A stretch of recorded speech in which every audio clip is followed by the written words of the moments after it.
can stop you watching their food. I think they've been pushing the envelope. I've just got into town, time to drop the camera and record.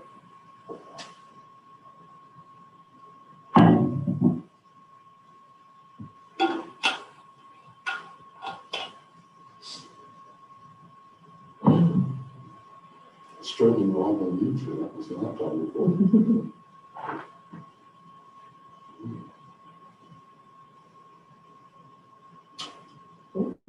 Issues. And there's quite a lot of other people who come, aren't there? Or are they off to the right? Are they there already?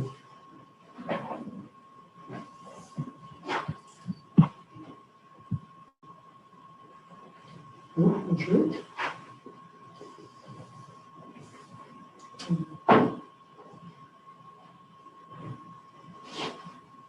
Just so you know, everybody, you're live on YouTube. I saw, haven't seen that done before. So rather than sharing, you know, the fence is public in France, so it's okay for people to sit and listen. And obviously, in this case, no one can. So Florence found this option with Zoom that you can broadcast on YouTube, and people can listen in.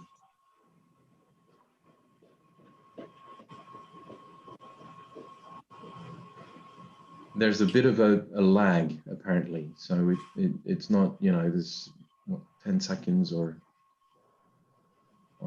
30 seconds.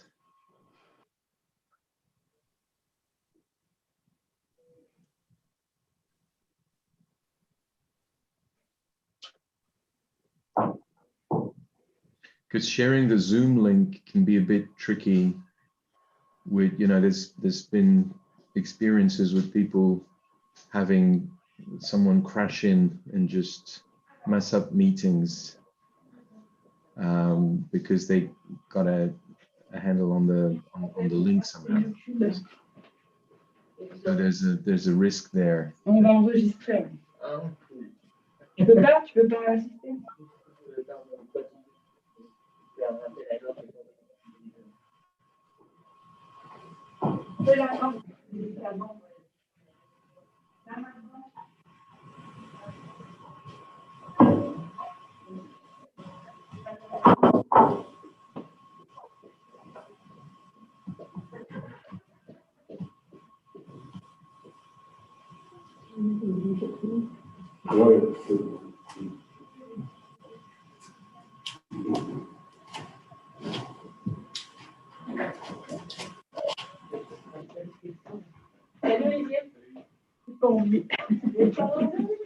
Et c'est en présentiel ces examens?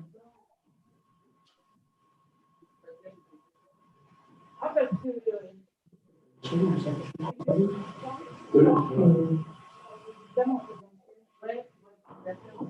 Well, it seems to work better.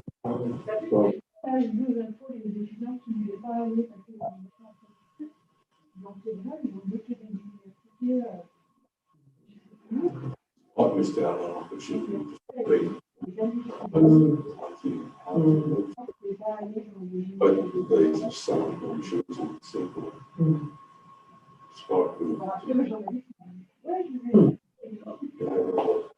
Well, they could have, because as you say, it's presumably the most widely used one before.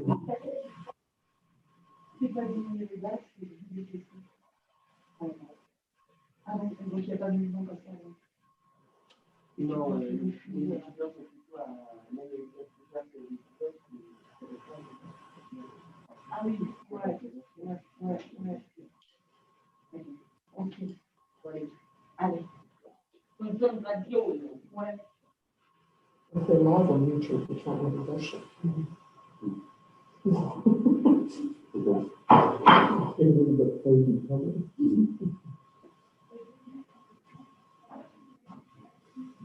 Into watching, I reckon there might be fine with perhaps maybe before.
Missing.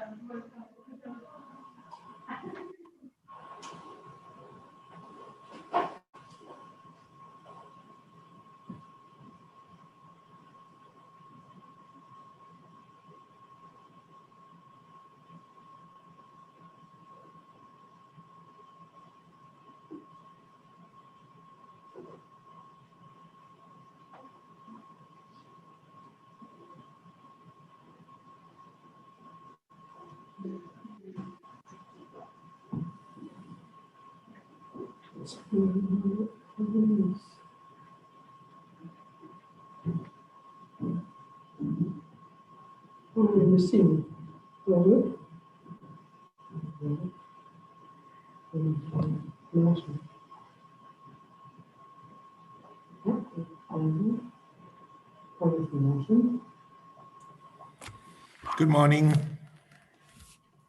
Hi.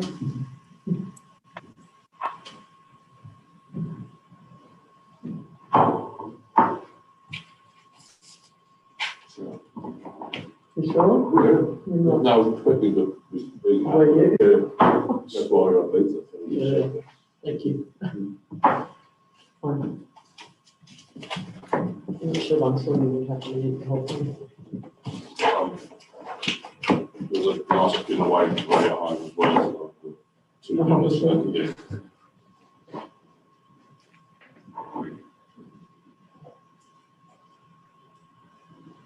But I wouldn't have sort of conked out and concentrated all of that. It was,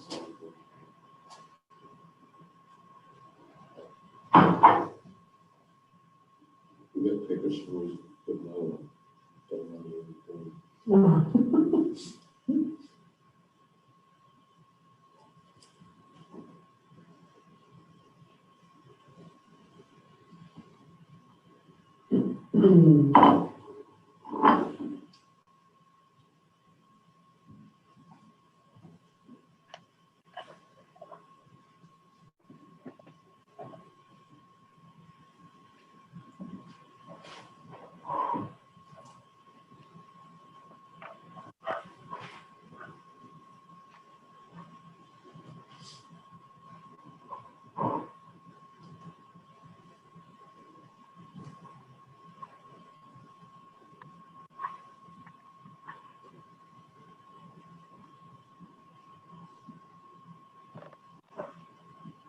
C'est surtout, j'aimerais le faire sur...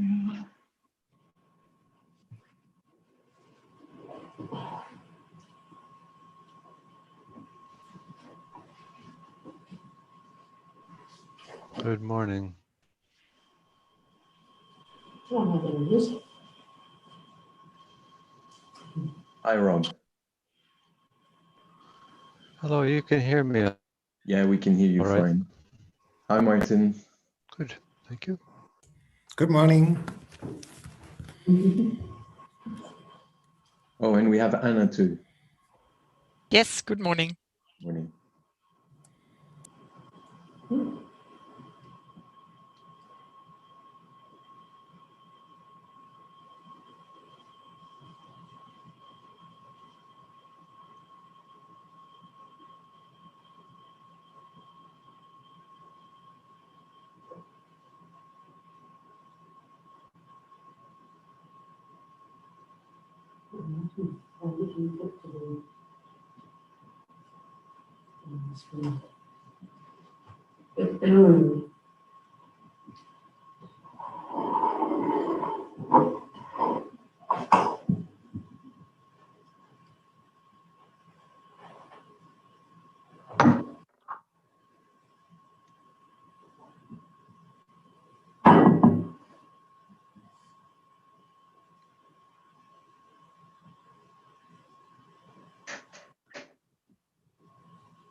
So would you guys stick forward?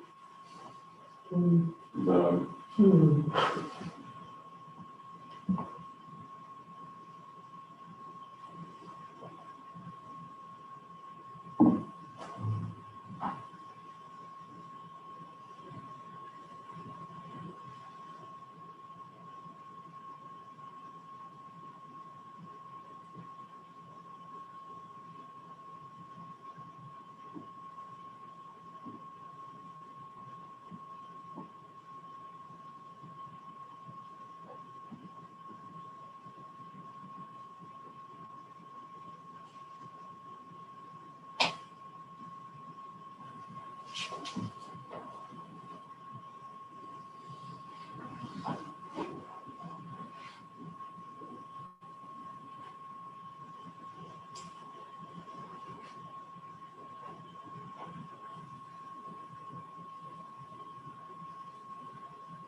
Tu as fait des essais, il t'entend ici. Hi everyone. Can everybody see the screen and hear me? Yeah. Yes. Oh, good. Perfect. Ouais. Well, thanks. Good for everyone. Non, Thanks, mais Martin. les autres, ils n'ont pas réagi. Hein. Ils ont peut-être le... Ils ont Ils ont peut-être coupé leur son, ouais, parce que en fait, quand tu as un haut-parleur et que tu entends des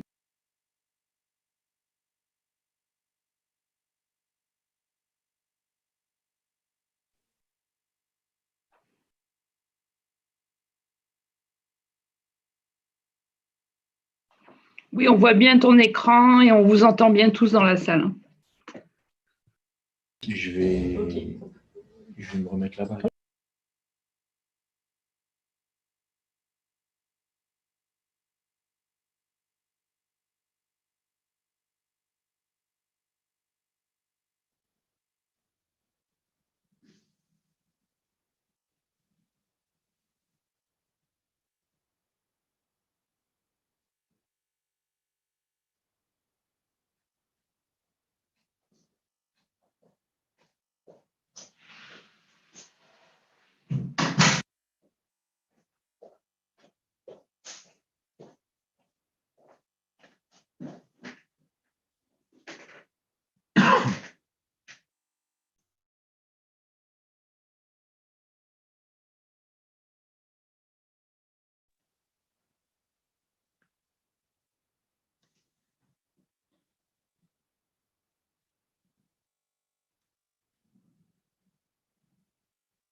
Rob, can you hear me? Okay, cool. I just sent you an email. I don't know if I missed it or if you haven't had time yet to send it to me, but I will need that form from you. Yes. Sorry, it's late. Yep. That's okay, no worries.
D'accord, donc c'est bien Sarah Jennings et Caleb Gardner. Vraiment ça. Okay.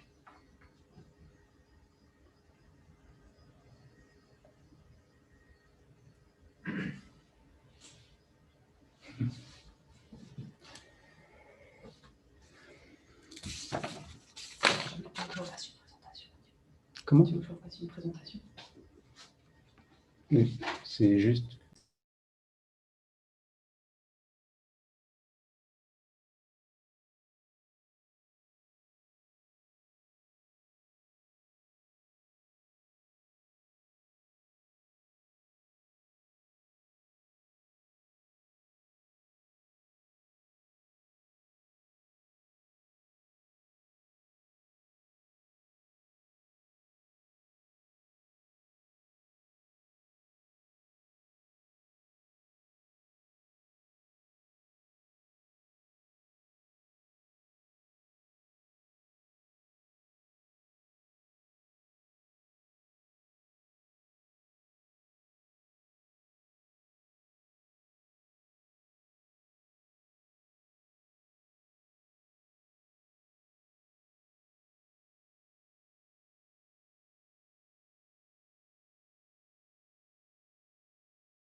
Okay. Can you hear me, Olivier, Claire? Yep, we can hear you fine, Mathieu. Okay, thank you. Caleb aussi. So, Caleb as well?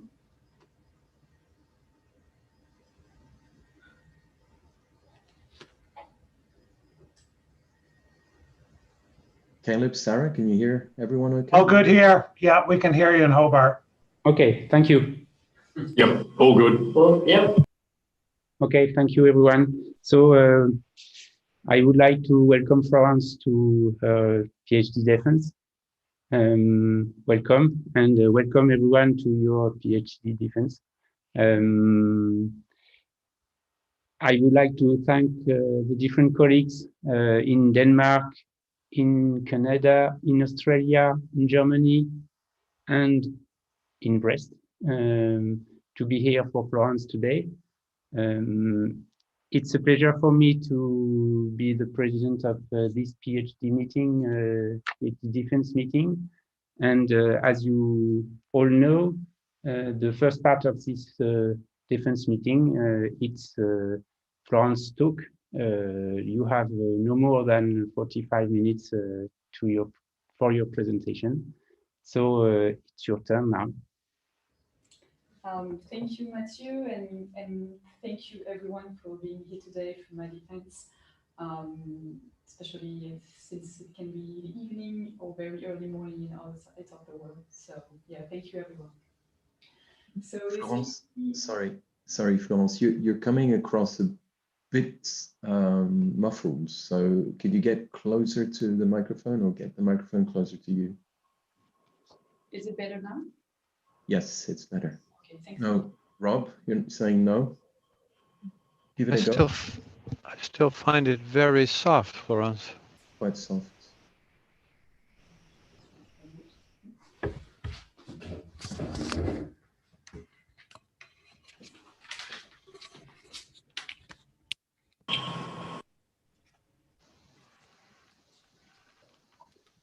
Is it better with this one? Oui, merci beaucoup. You. Okay, so I'll keep this one and here.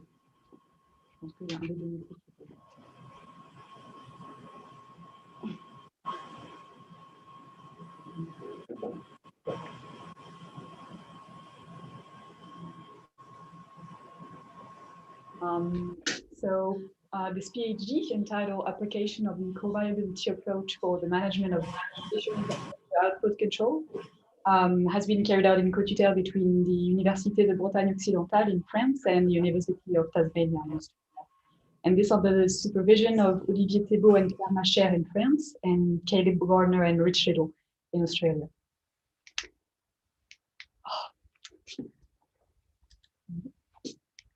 So fisheries management has traditionally aimed at ensuring that fish stocks were harvested sustainably. But in the early 2000s, the concept of ecosystem-based fisheries management made its way on the international political scene. Ecosystem-based fisheries management not only aims at accounting for the broader ecosystem in which fisheries operate when managing fisheries. It also aims at accounting for the human dimensions of sustainability, touching upon its social and economic considerations. So the thesis pays particular attention to the case of mixed fisheries, where the species caught are connected in various ways. And among the interactions in mixed fisheries, the thesis pays particular attention to two types, namely technical interactions, which refers to the fact that different species are jointly caught through the course of fishing operations, and their interactions in the economic sphere, with, for instance, different species acting as complementary or substitute products on markets.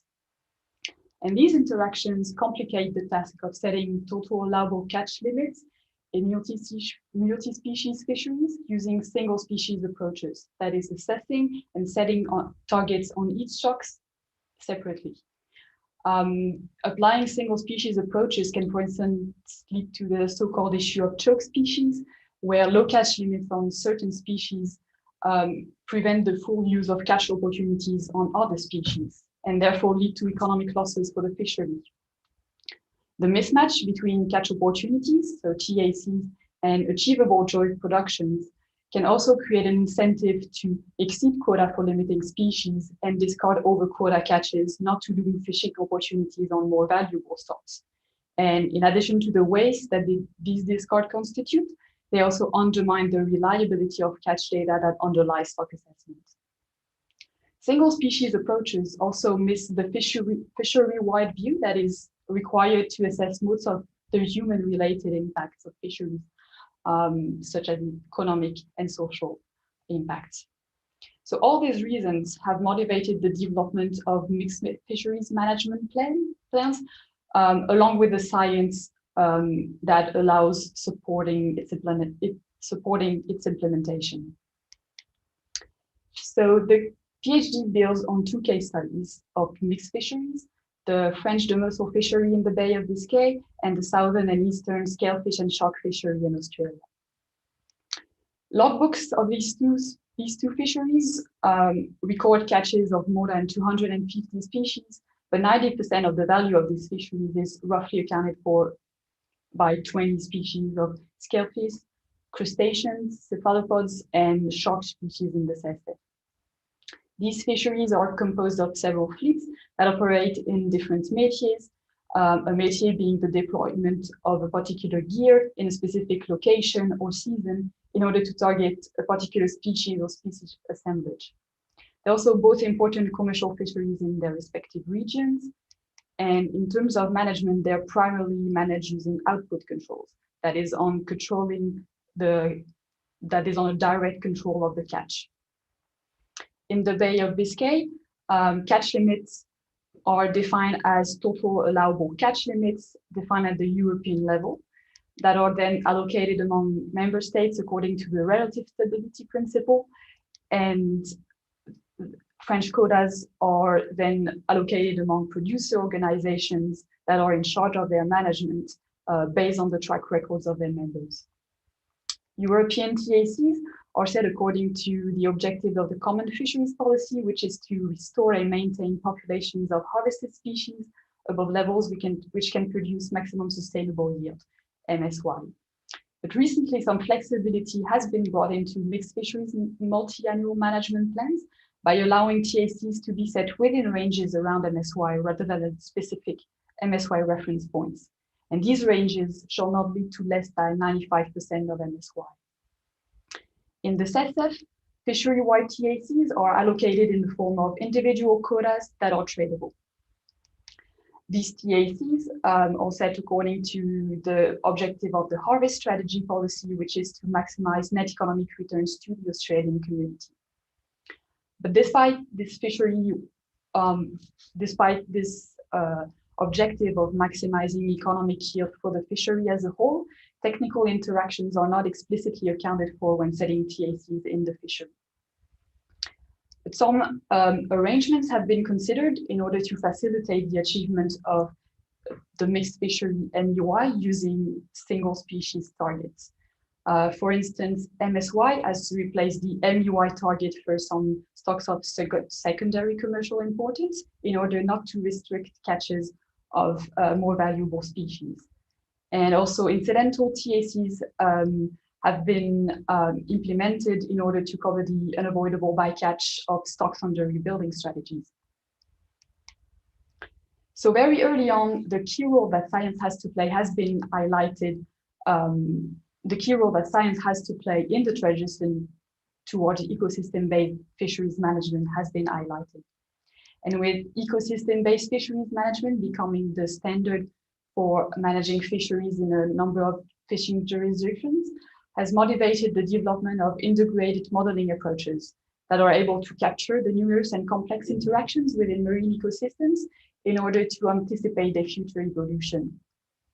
And this accounting for uncertainties on model processes.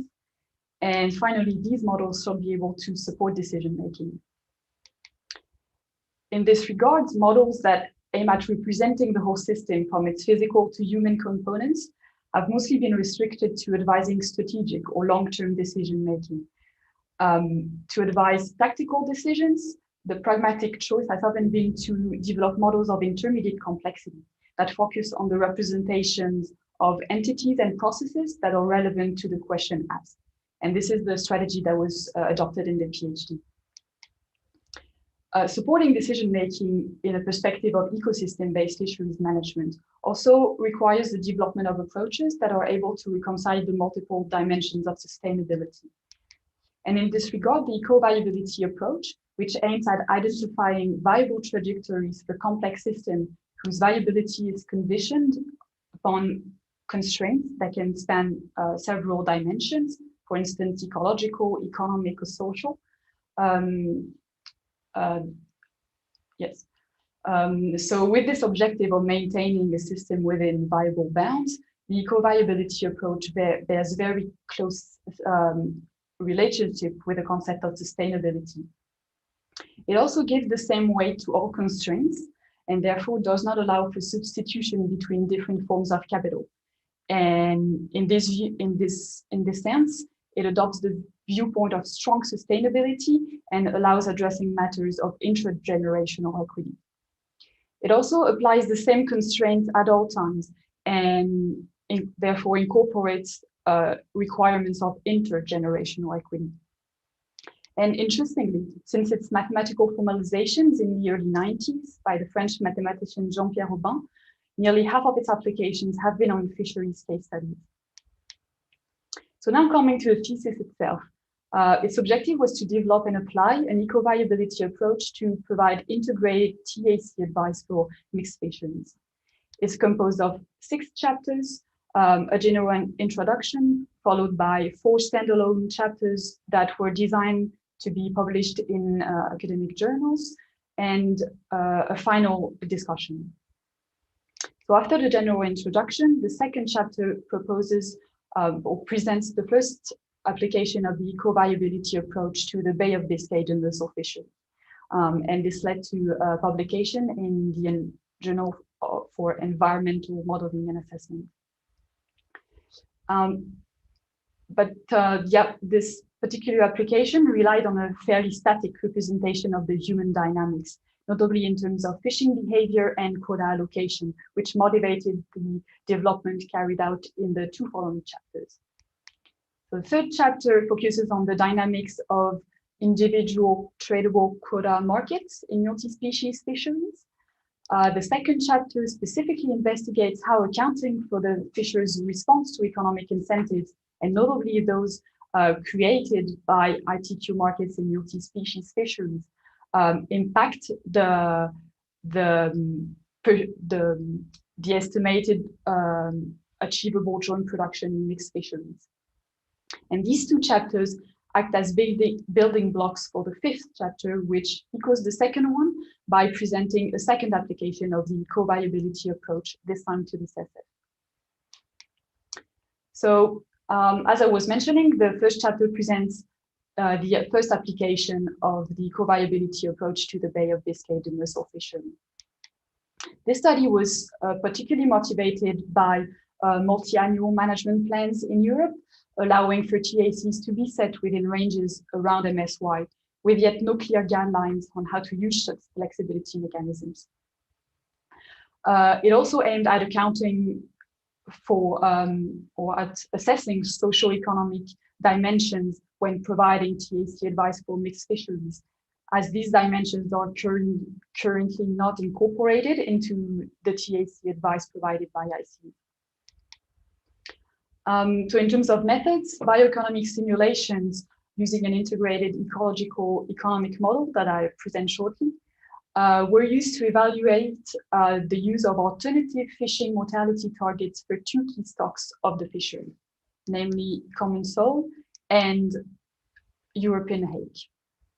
So a grid of combinations of fishing mortality targets for these 2 stocks were simulated, and among all these combinations, we identified the ones that were achievable given technical interactions. So this was referred as the operating domain of the fishery.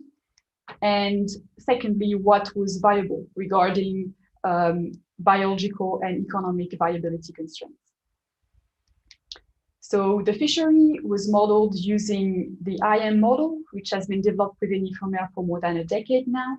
And as you can see on this flowchart, it's composed of several modules. We have a biological module that represents the population dynamics of harvested fish stocks, a harvest control rule module, which sets annual TAC by applying a constant fishing mortality target on the stock abundance. This TAC is then allocated in the form of individual quotas, which constrain fishing activity in the short-term behavior model. So in this module, the effort that individual vessel I allocates to métier M at time T is equal to the proportion of its total annual effort EIT allocated to métier M. So in this particular application, fishers are assumed to allocate their fishing effort among métiers as they did in the reference year T0. And total annual effort is constrained by the most limiting quota. So once efforts are set, catches are deduced, which then fuels a fleet economics module, which calculates a range of economic indicators.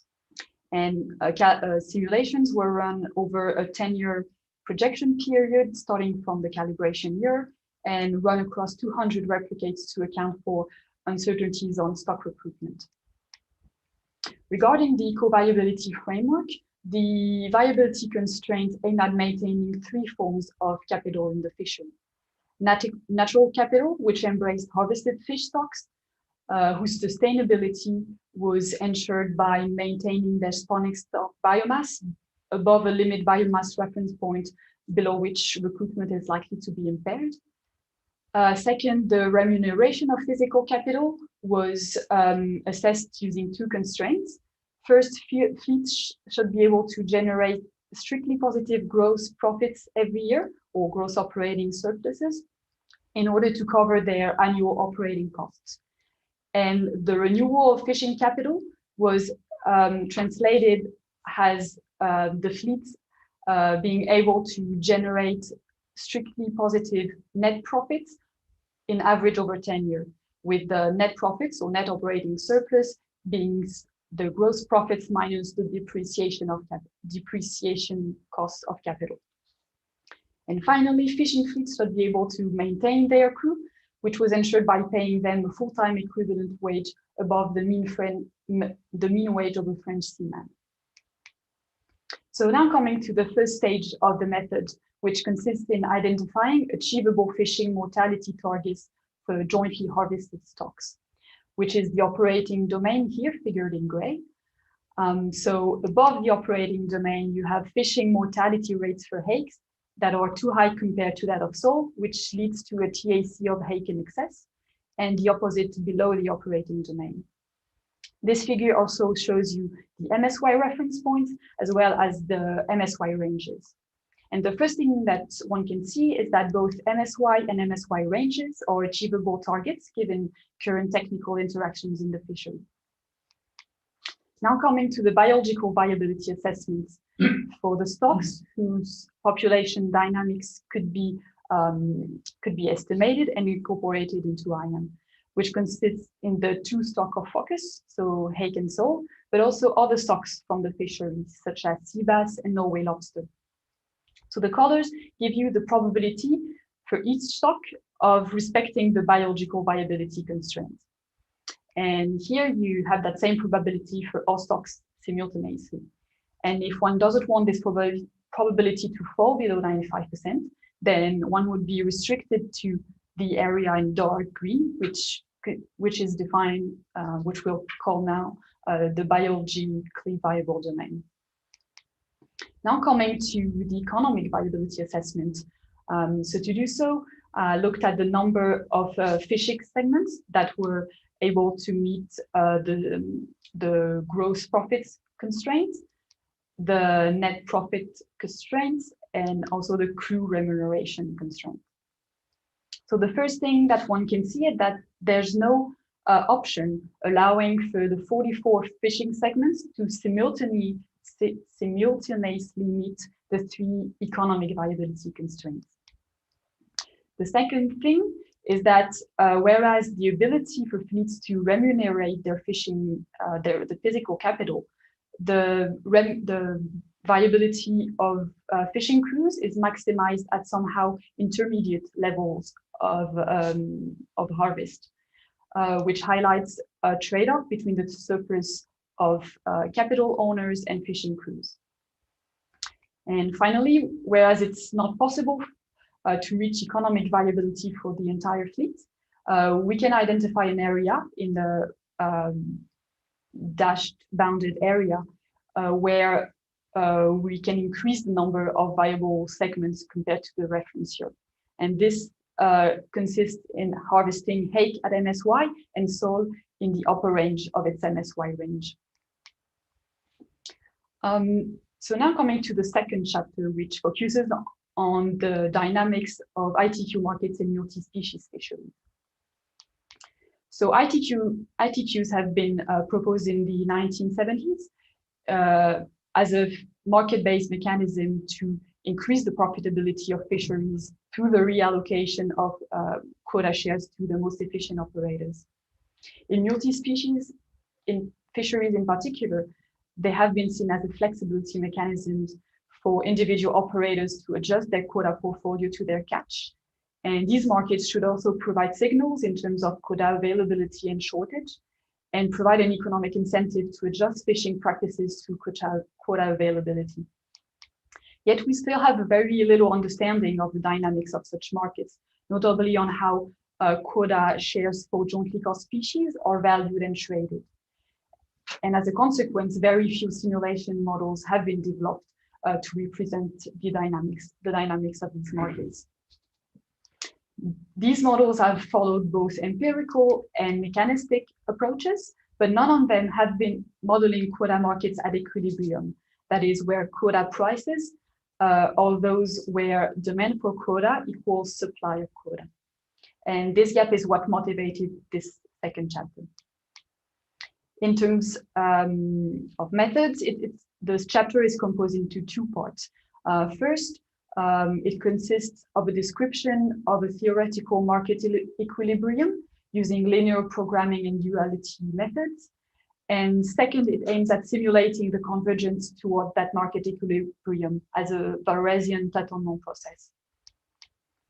So first, coming to the description of the equilibrium state, which is the solution of the following optimization problem, which is to determine fishing efforts per activity, an activity being the operation of a métier by a particular vessel, such that the profits of the fishery are maximized, which is what perfect competition in quota markets is expected to achieve.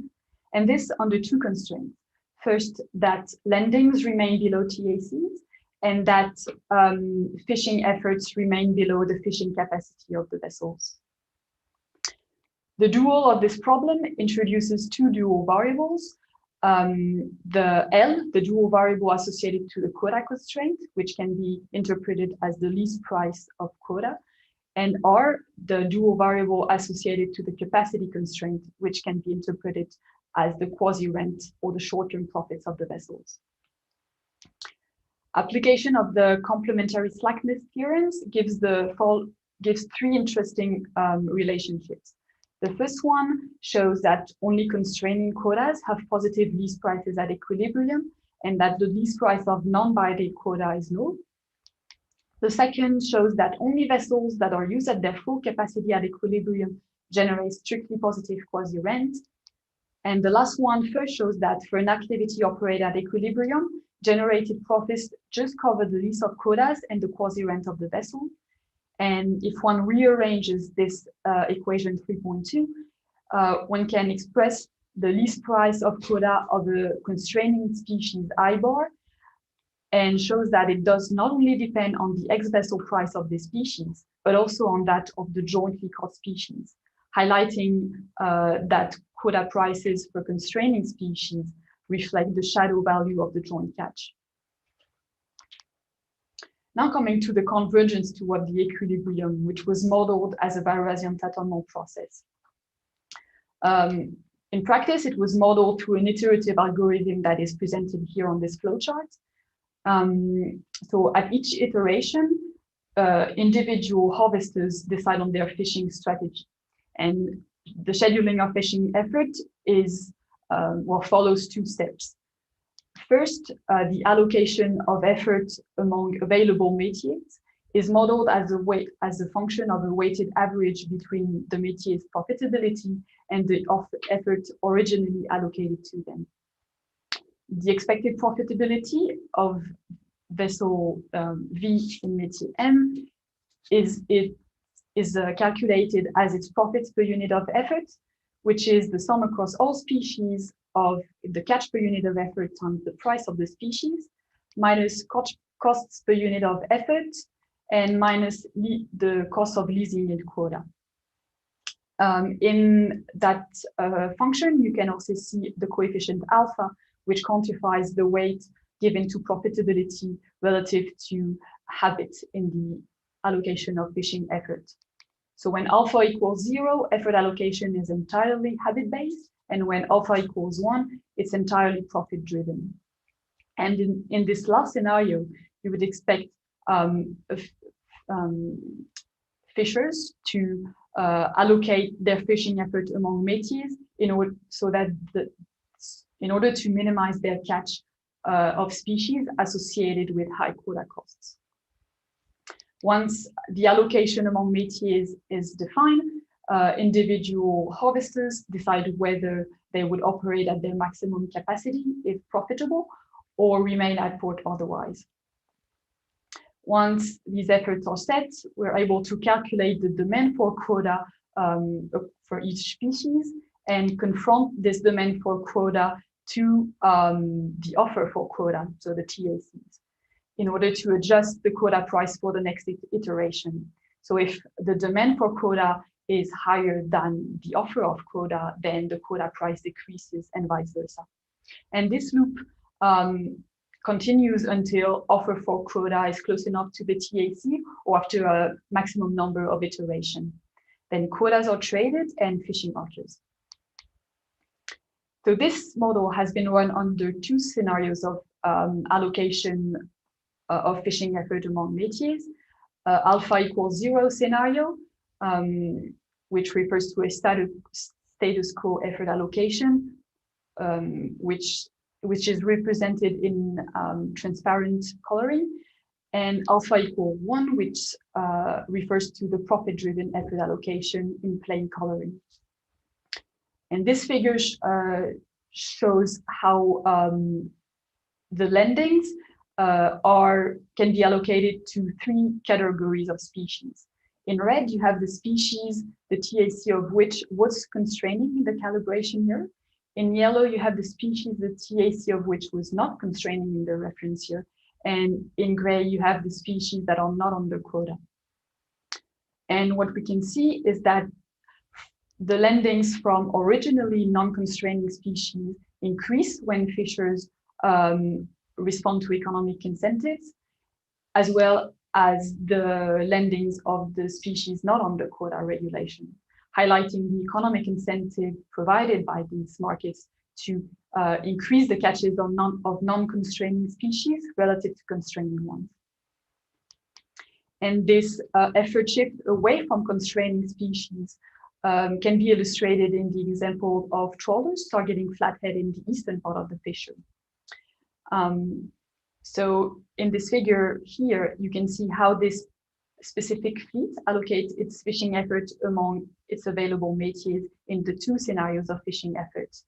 And we can see that when responding to economic incentives, this fleet considerably reduces its fishing effort allocated to targeting flathead, and this effort is shifted towards the targeting of non-constraining species such as squid, ocean jackets, crossfish, or jackass morwong.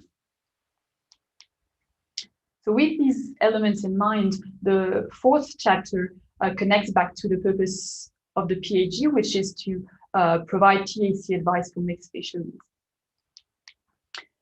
And actually, over the past decades, efforts have been made to factor technical interactions into management advice for mixed fisheries. Yet the dynamics underlying joint production is still partly represented. For example, the projections that are at the basis of the mixed fisheries TAC advice provided by ICES still rely on the assumption of a fixed allocation of the fishing effort among métiers. So this chapter specifically investigated what would be the impact in terms of provided advice of accounting for dynamics in fishing behavior, and notably the response of fishers to the economic incentives provided by quota markets. So to do so, the tâtonnement algorithm that was just presented was introduced into IAM, and the allocation of fishing effort among métiers was made endogenous as well. And the first thing that I did was to investigate the flexibility of joint production in 3 types of joint production. The first two involve a primary commensal species, flathead, and a secondary commensal species that cannot be targeted in the first case of John Dory, but can be targeted in the second case with jackass morwong. The third situation involves 2 primary commensal species, flathead and pinkling, that are to some extent harvested by the same vessels, but because they do not share the same habitat, they can be targeted individually. So the first thing that we can see is that in all 3 cases, the space of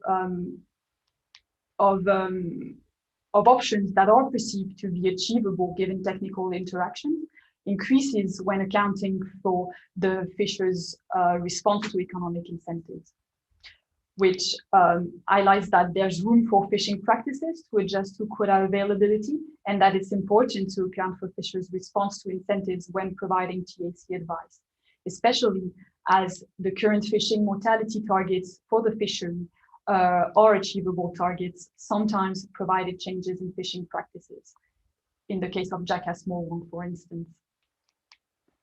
Then I looked at various socioeconomic indicators for these fisheries, namely the number of active vessels in the fishery, the total weight of fish landed, the total wages of crews across the fishery, and the fishery's net economic returns.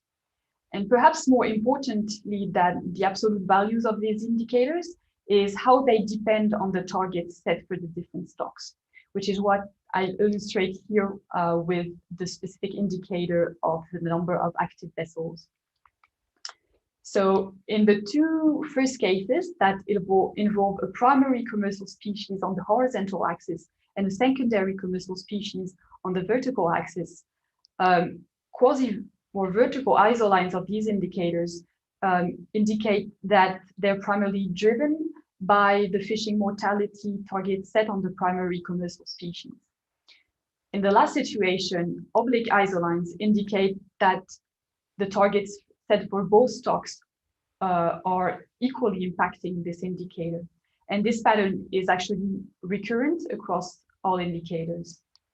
So this hierarchy of species in the fishery suggests that differentiated approaches might be appropriate to set TACs in the fishery, with, for instance, setting TACs for primary commensal species in line with socioeconomic targets, while managing others more in line with ecological objectives.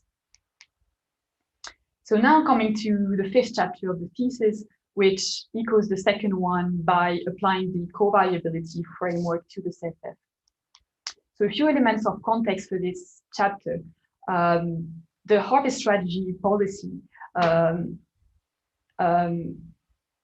requires that this fishery should be managed in order to maximize the net economic returns to the Australian community.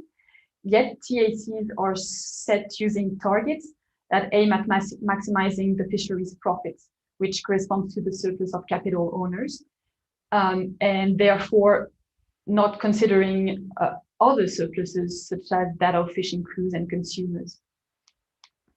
So in order to investigate the impact that alternative TAC strategies would have on consumers, the response of fish prices to the levels of fish landed was incorporated into IAM using on and cross price flexibility coefficients. The Fisher Price Index of the fishery was used as a proxy for consumer surplus, and additional viability constraint was incorporated into the eco-viability framework used for the Bay of Biscay by not allowing for this Fisher Price Index to exceed the maximal observed value. So these simulations were run for two key species of the fishery that we already talked about, flathead and pinkling. And again, the same stepwise approach was carried out by first identifying the set of achievable combinations, so the operating domain, then coming to the biological viability assessment, and finally adding socioeconomic viability constraints. So so ensuring the biological viability of model stocks while maintaining strictly positive net economic returns, strictly positive net wages, and not allowing for the Fisher price index to exceed its maximum threshold. All of this with a probability of 9% would restrict the big operating domain into that smaller bounded area that we could call the co-viable domain. One can also look at the expected values of these indicators, as well as the number of vessels that are able to meet the 3 economic viability constraints.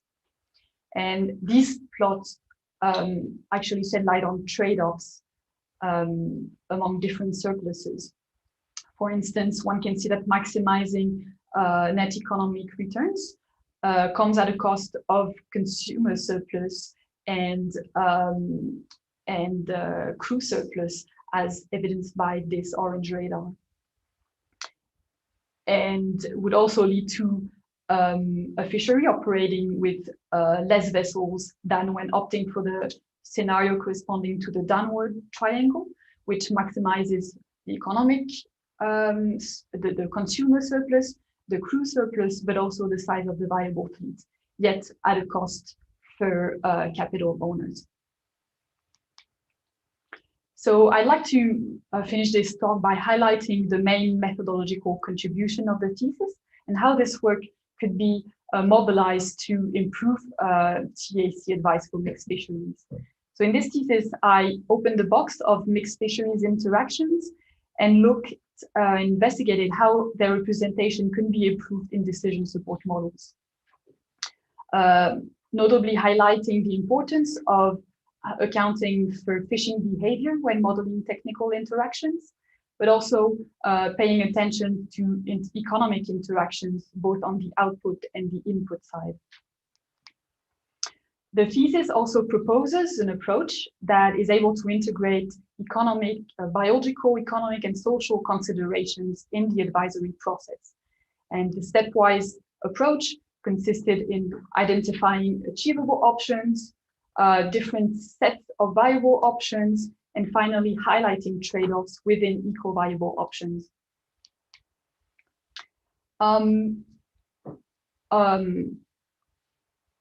Also, these two aspects, so the consideration of mixed fisheries interactions and economic and social impact into decision-making is addressed differently in the European and Australian context.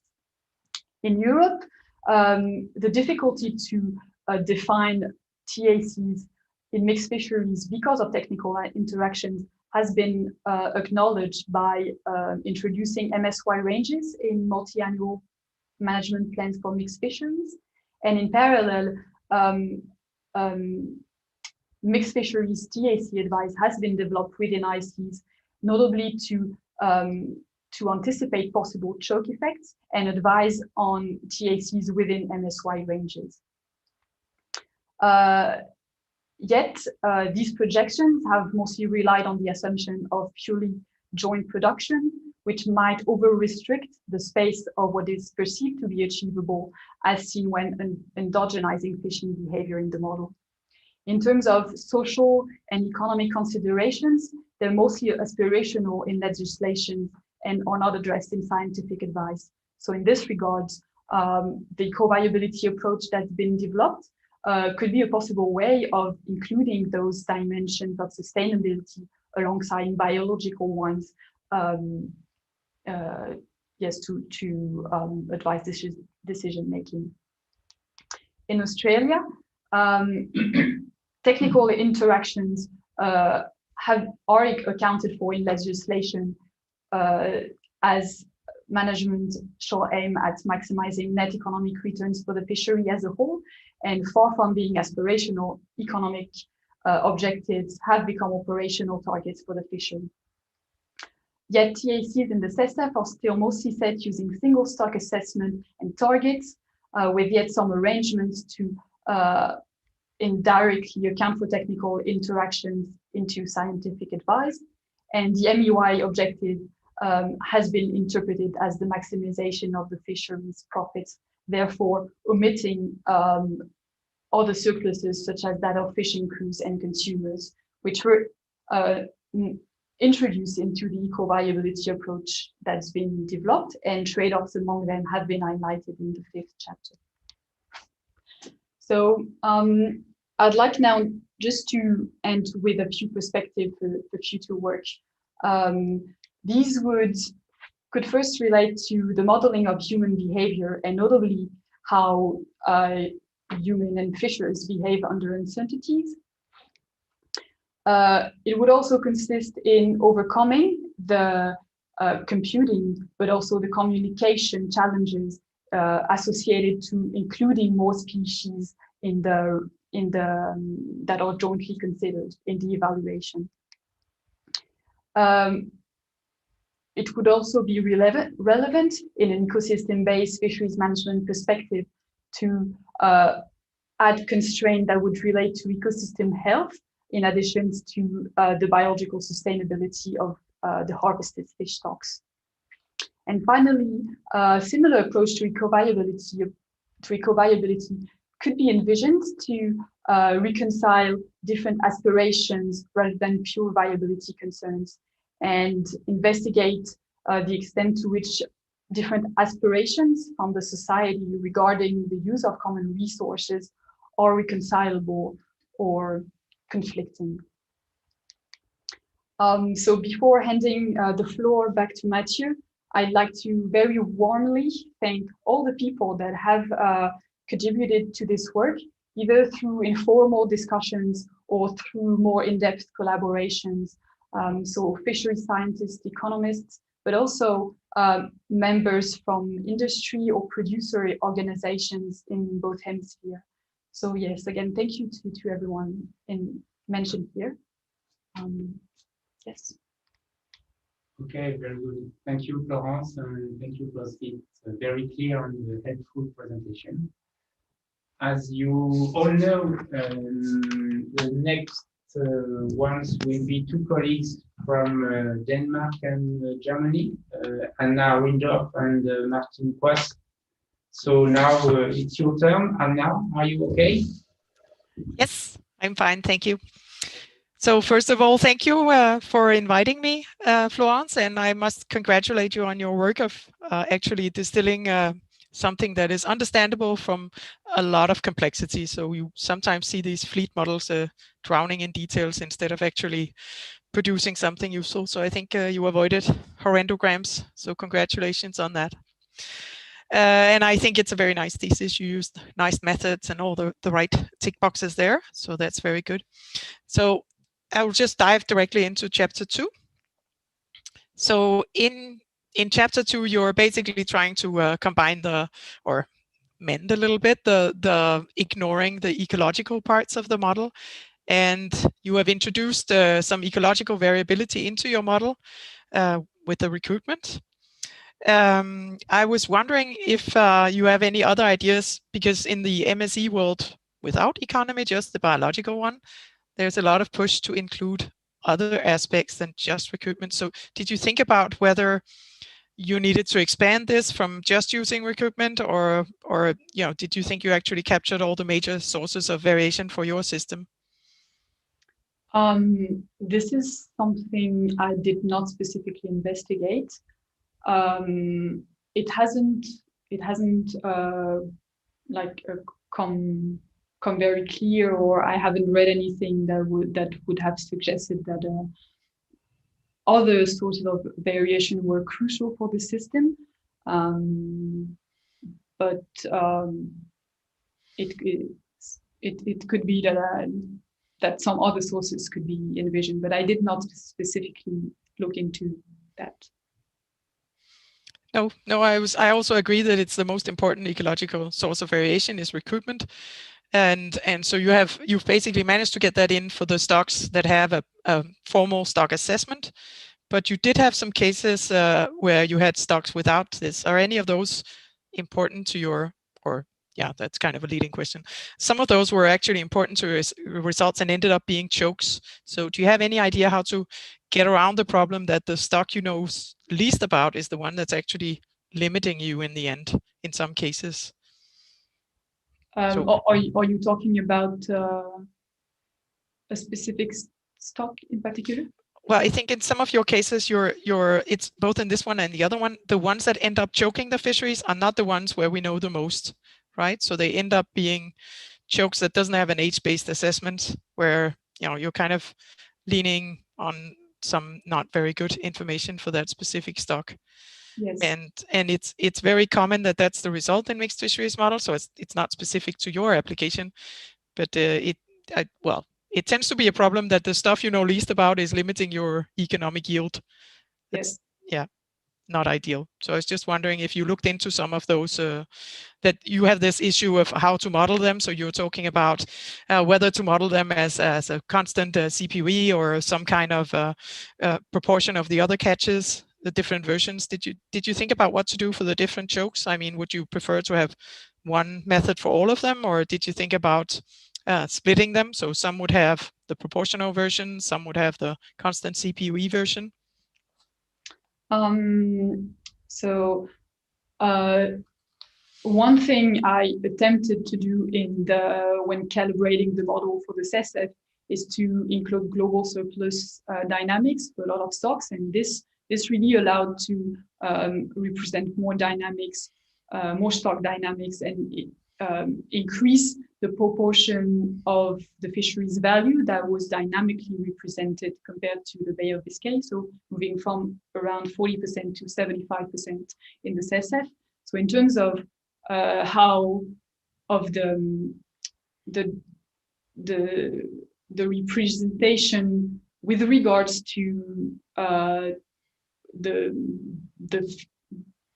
fleet economics, those global surplus production models really allowed to address this gap that was identified in the second chapter.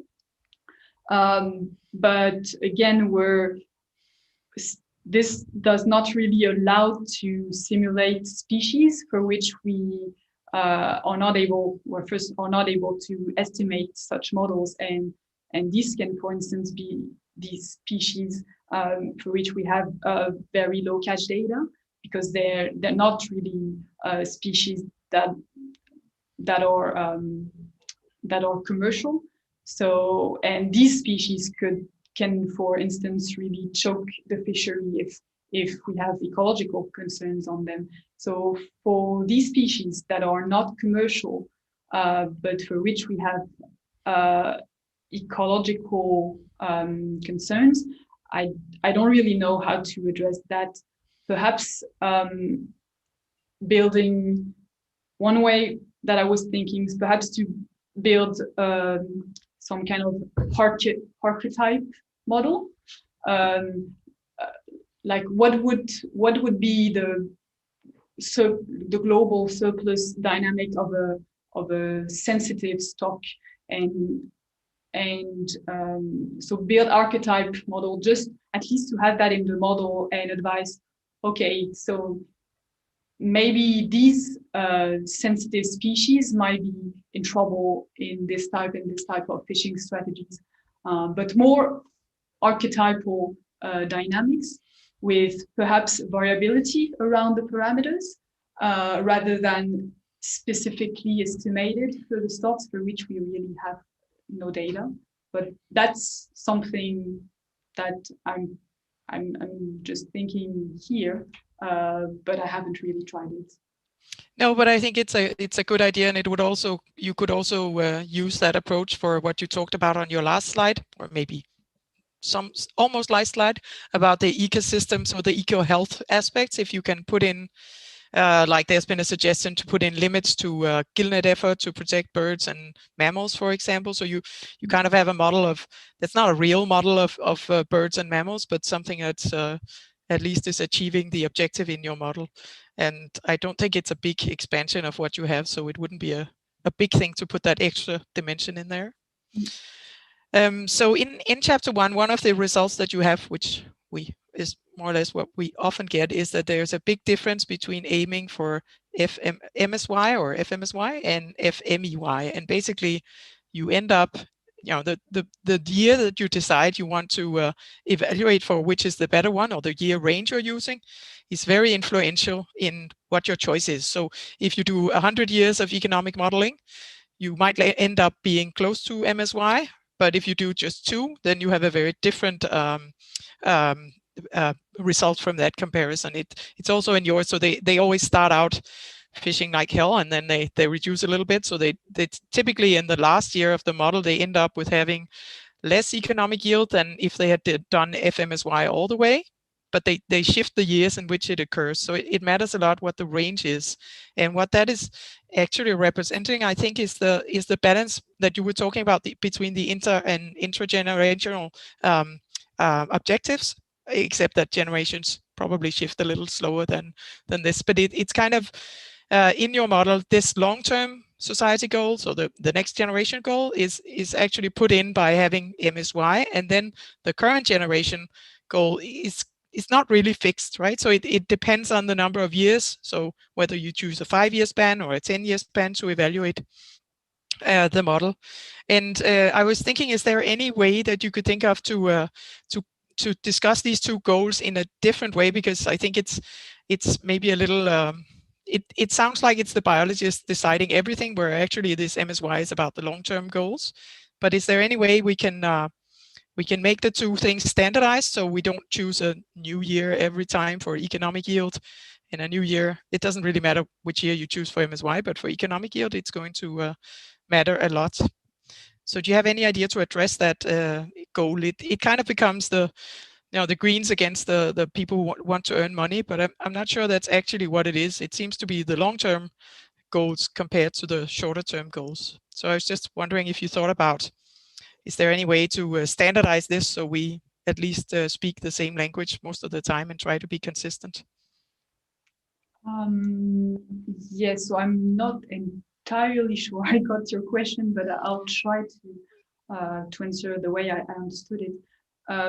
Perhaps one way would be to be clear on what we call MEY, because the MEY could be a static equilibrium MEY, so then it's quite comparable to the way we define MSY. We look at equilibrium, what is maximizing economic yield. So in that sense, you don't really look for like fishing hard today and not bothering about tomorrow. But yes, the fact of fishing hard today and not bothering about tomorrow comes when you start discounting utility over time, and obviously, so the discount rate, but also the period over which you consider your discounting matters. The advantage of eco-viability is that it considers the same constraints at each time step. So if you require some economic returns to be maintained over time, then they will be maintained.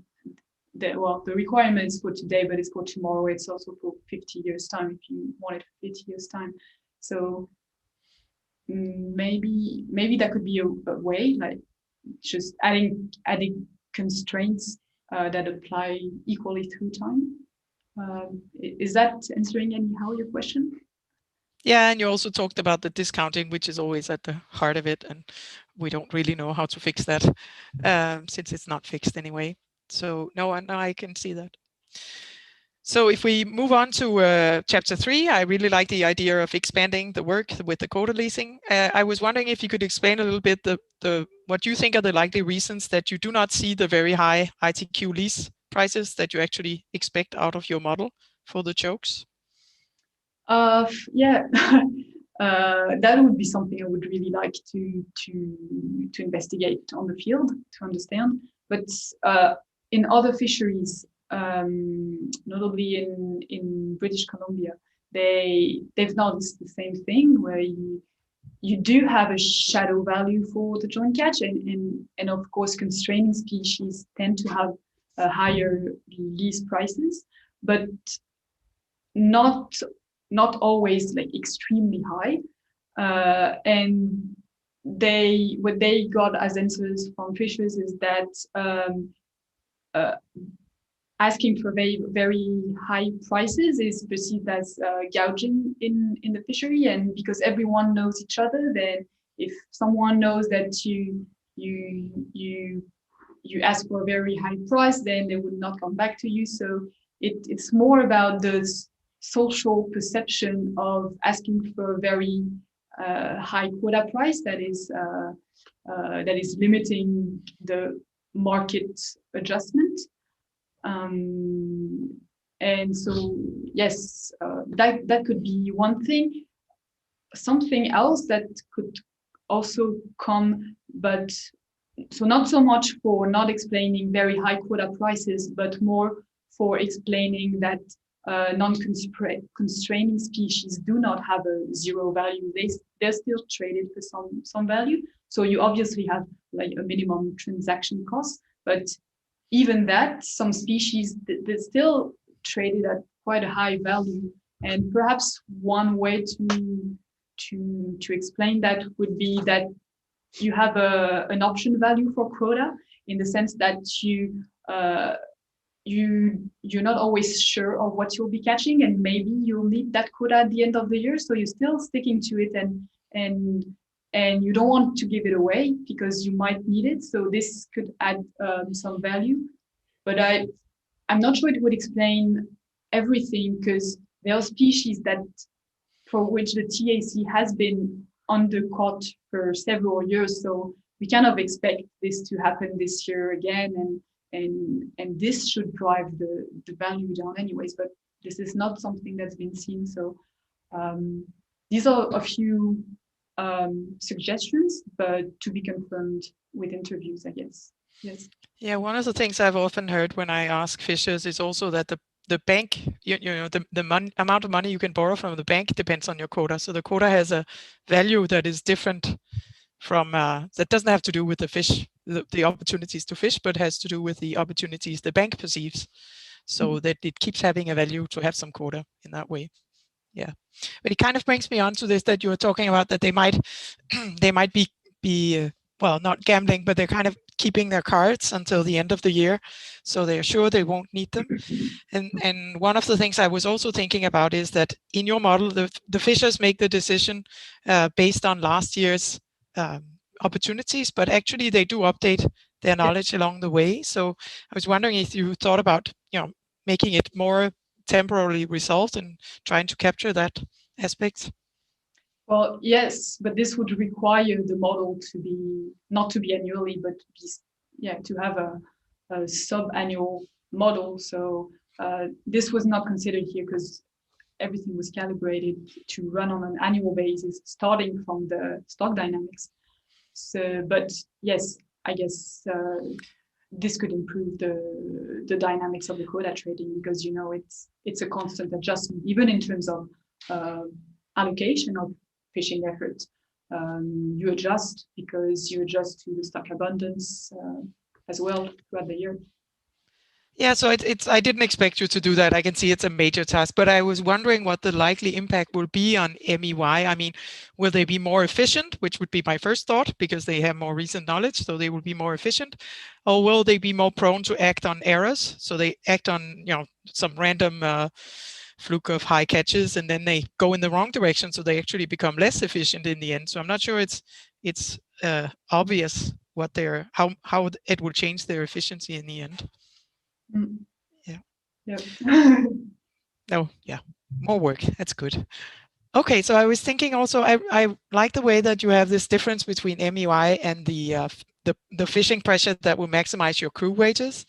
I'm kind of thinking whether you think that, because you have a maximum economic yield estimate, which basically is based, I'm assuming, on fixed wages.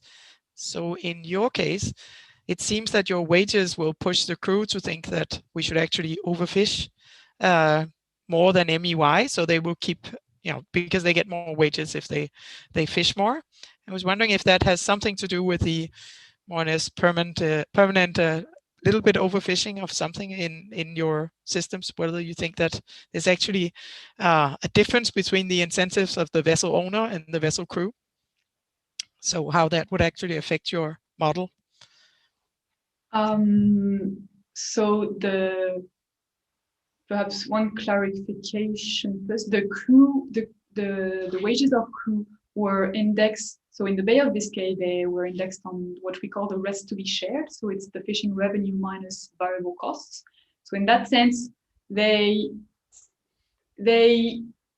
should quite closely align with the surplus of capital owners, because the only difference between fishing crews and what fishing crews get and what capital owners get is mostly fixed costs.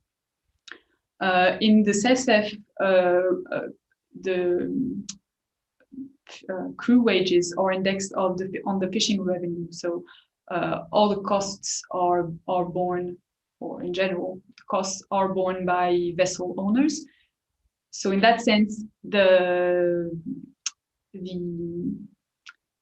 interests of crews and capital owners are a bit more decorrelated, which was also what highlighted in the 5th chapter. And I looked at what it would do if crews were remunerated on a proportion of the rest to be shared. So that was in appendix. And we can see that it aligns the interests of crews and vessel owners more closely. But all of these simulations were assuming a constant crew share, whether it's based on the fishing revenue or on the rest to be shared. But in reality, we could expect for these crew shares to adjust in order to minimize the conflict between crews and capital owners. If it would put in danger the good operation of the enterprise, then I guess these crew shares, we could expect them to adjust to minimize that conflict between crews and capital owners. And I think that's this one is actually an example of also where you include the price dynamics, which is also very nice, that you put more stuff in there. The area you can work in, your eco-viable area, gets smaller and smaller.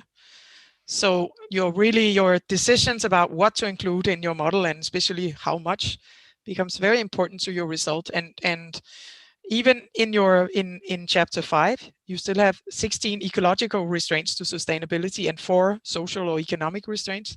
So I'm wondering, what would happen if you add more social restraints and social and economic, so you get like a more equal balance of ecological and economic and social considerations?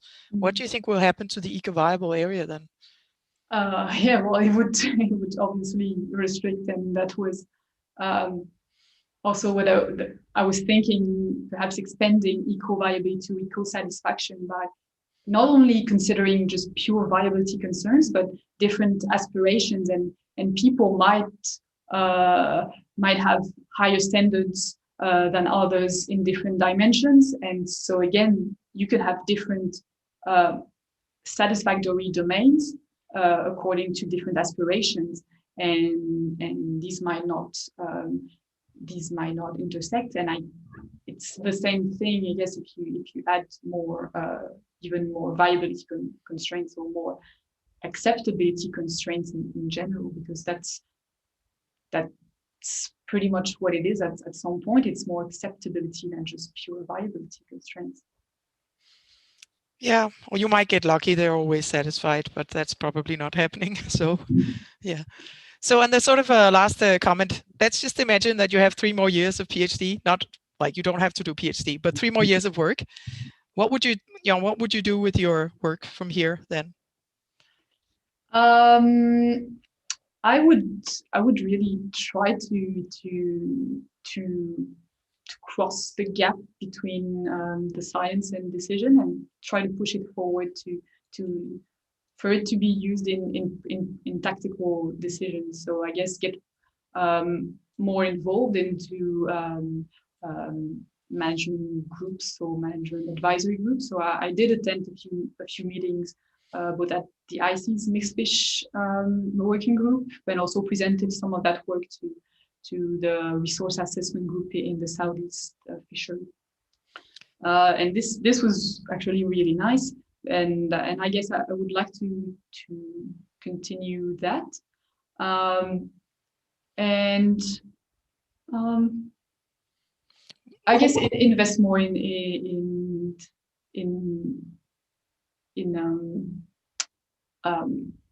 how to say, participatory model building and eco-viability building, so that I could perhaps investigate this eco-satisfaction thing in just. Yeah, so I was thinking, what would it take for that to happen? To get, I mean, it's good to have an objective for your science to be more used by society, but what would it take? I mean, what would you have to do to make, other than going to ICES meetings? Yeah. What do you think would work in that respect? I think, yeah, the first thing would be to get involved into integrated modeling, which involves input and collaboration between stakeholders, scientists, managers, and really get into participatory and participatory management. So that would be something I would like to investigate and get into. Because I think, yeah, we've kind of reached the limits by just talking within scientists. It just doesn't cross the border anymore. Yeah. Well, thank you. I'll look forward to seeing that. So I don't have any more questions. Okay, thank you, Narinder. Thank you for your answer, Florence. It was a smart debate. Thank you. This is now the turn for Martin Quast to ask questions and tell us what you think about Florence's PhD thesis. Are you with us, Martin? Yeah, thank you. Florence, may I ask you to stop your presentation, because I would like to share one, perhaps two figures to support the discussion. Yeah, let me also start by congratulations on your impressive thesis. I was really impressed and pleased to see how you nicely develop the argument, starting from your first paper, then including more and more issues, in particular economic issues in your analysis of the multi-species fishery management with technical interactions. It's nice also to see that you already had this impressive publication success, and nice to see the ambitious target journals. I'm pretty confident that you will be successful with that also in the future. Yeah, and it's nice to see excellent young researchers doing research on this important topic. Yeah, so thanks a lot for this and congratulations. But now I'm supposed to ask some questions. That's what I'm happy to do. Let me share the screen. I was thinking, no, this is not what I wanted to show. This one.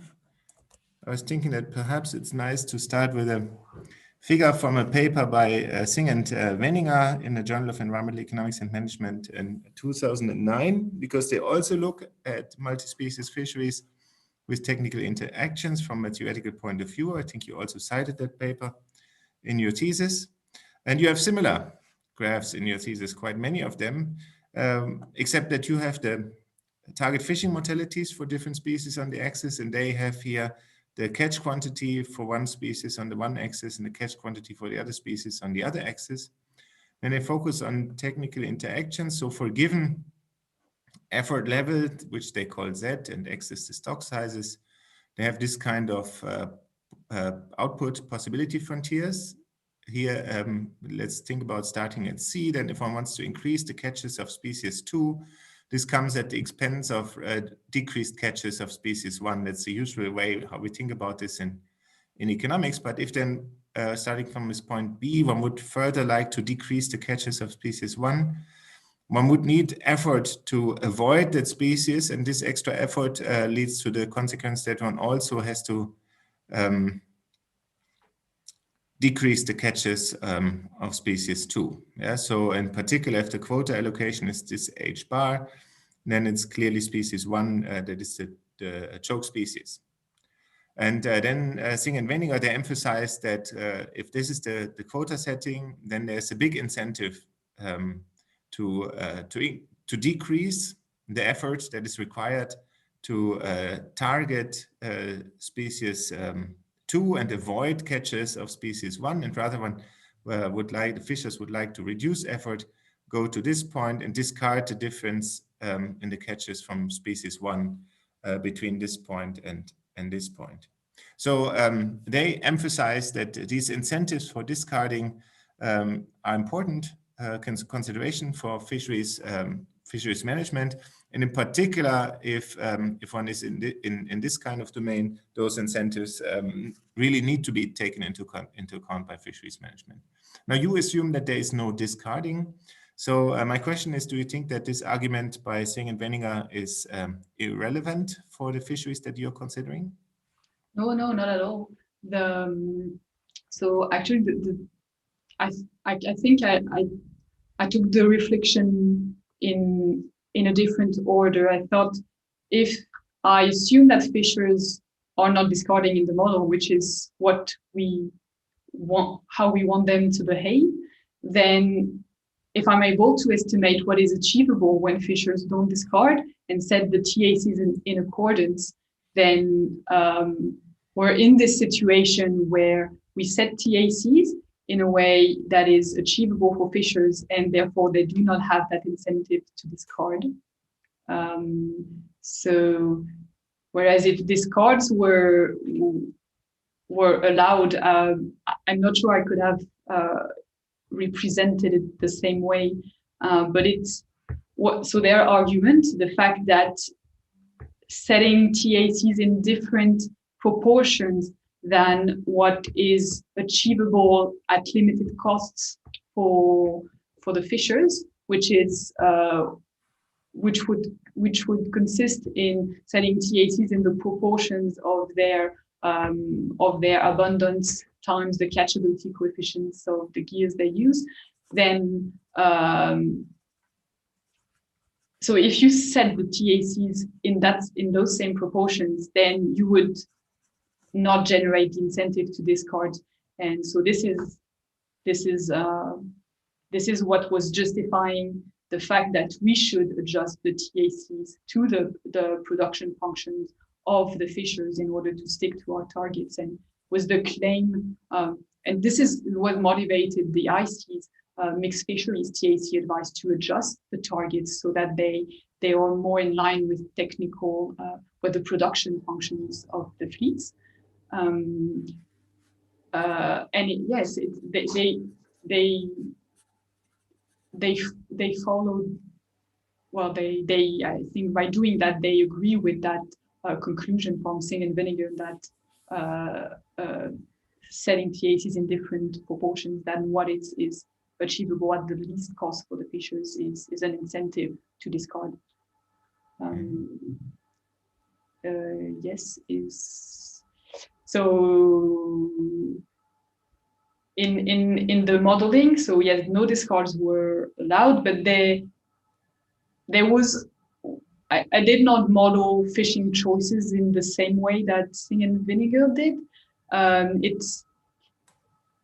Whereas in the model we have a discrete set of options. In their modeling, it's more of a continuum between no targeting to a targeting, but which comes at a cost.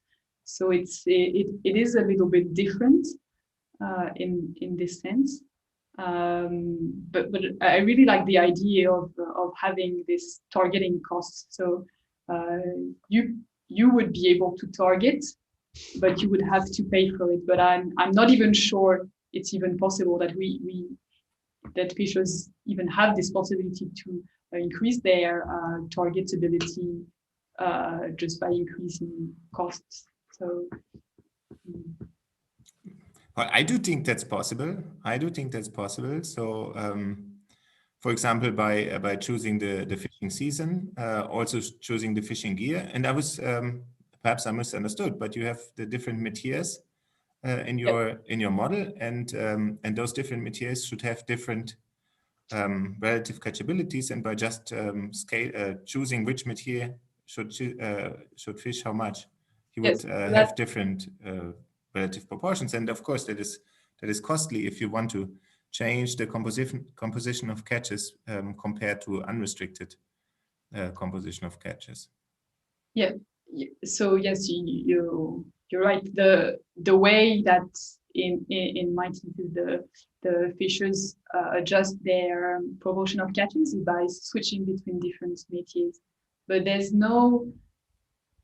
not really a cost from shifting to one métier to another. It's yes, there is, right? Because you do not only use the least cost métier, but potentially one that has a more favorable composition of relative catches. There is cost, of course. I think that's so. I was appreciating that you have this in your model. Okay, so maybe I don't understand your question. Yeah, there are costs involved when choosing one métier relative to another. You obviously include for the costs that the operating in this métier would occur. Yes, they're perhaps more explicit than they would be in the Sing and Vinegar. Absolutely, paper. Yeah. It's kind of the micro model of where Sing and Vinegar have a reduced form, of course. Yeah. But in principle, also your graphs look quite similar, right? Except, of course, as I said, this is fishing mortality and not catches. But I think you could draw the corresponding diagrams for the catches as well. Yep. Let me turn to the other paper. On slide 24 in your presentation, you also showed that if you introduce the quota system with a profit maximizing objective, then one of the findings was that catches of those species that don't face a binding quota constraint, that they would increase. Now here's my question of understanding is, would you agree that if the quota constraint is not binding, then this means that there are no profits to earn from increasing catches in that fishery?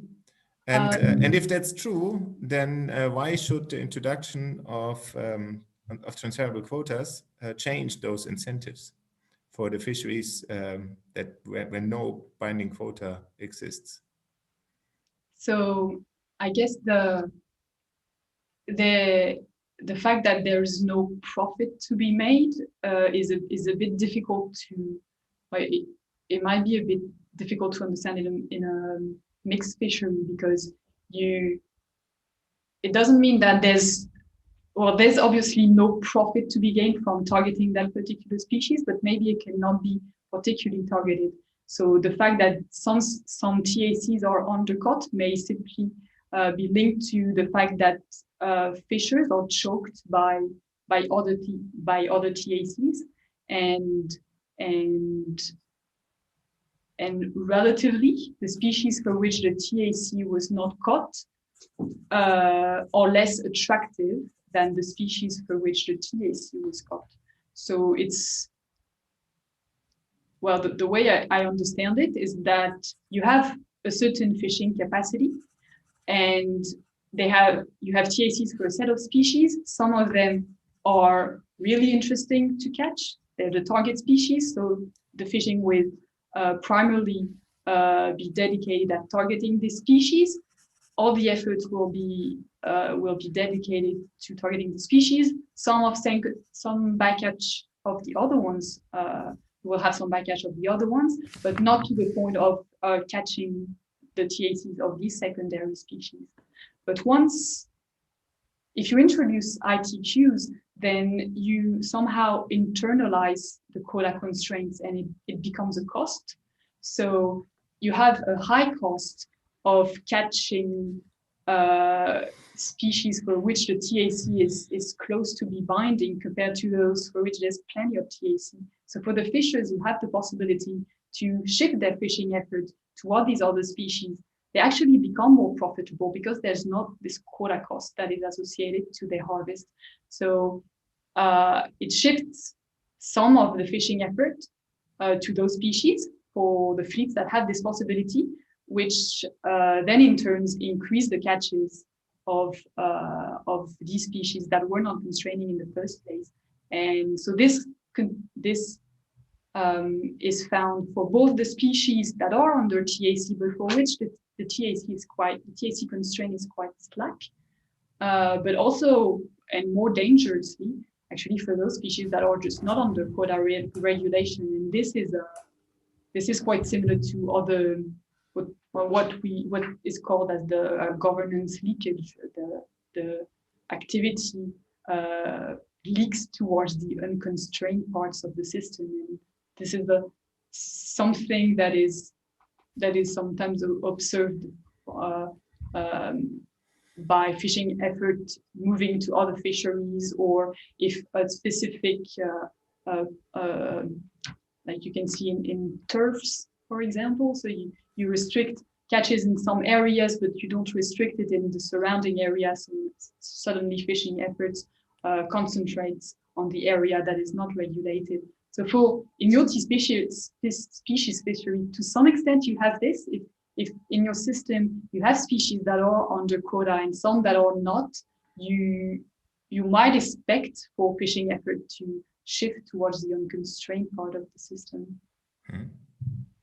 Okay, yeah, thanks. I think very nice explanation. So how I understood it now from your explanation is, well, let's start. I do think one key element of transferable quotas is that more efficient fishers, the more profitable fishers will buy the ITQ from the less efficient ones. And now you have that the more efficient ones are the ones who also catch more, from the from the species with no binding quota. And it may be the very reason why they are more efficient, because their bycatch of the non-quota constrained fisheries earns them extra revenues at the same cost. So that's their bioeconomies of scope, as Quinn and Zing and Weniger call it. They make them. This is what makes them more profitable. And of course, from an economic point of view, that's also sensible, right? Because one should catch more of the non-quota constrained species. Otherwise, if this would be a problem, one should reduce the quota in the first place. Okay, yeah, very nice. Thanks for that. Then in the paper 4, you show that maximizing profits, if I take that shortcut, does not maximize the benefits of fishing for society as a whole, including the crews and consumers. And there also I have a question of understanding. I would also like to show a graph.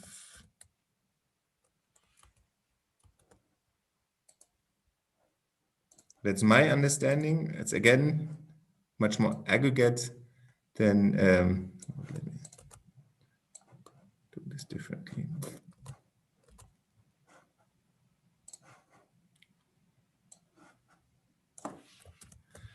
Much more aggregate than you have it in your much more detailed model.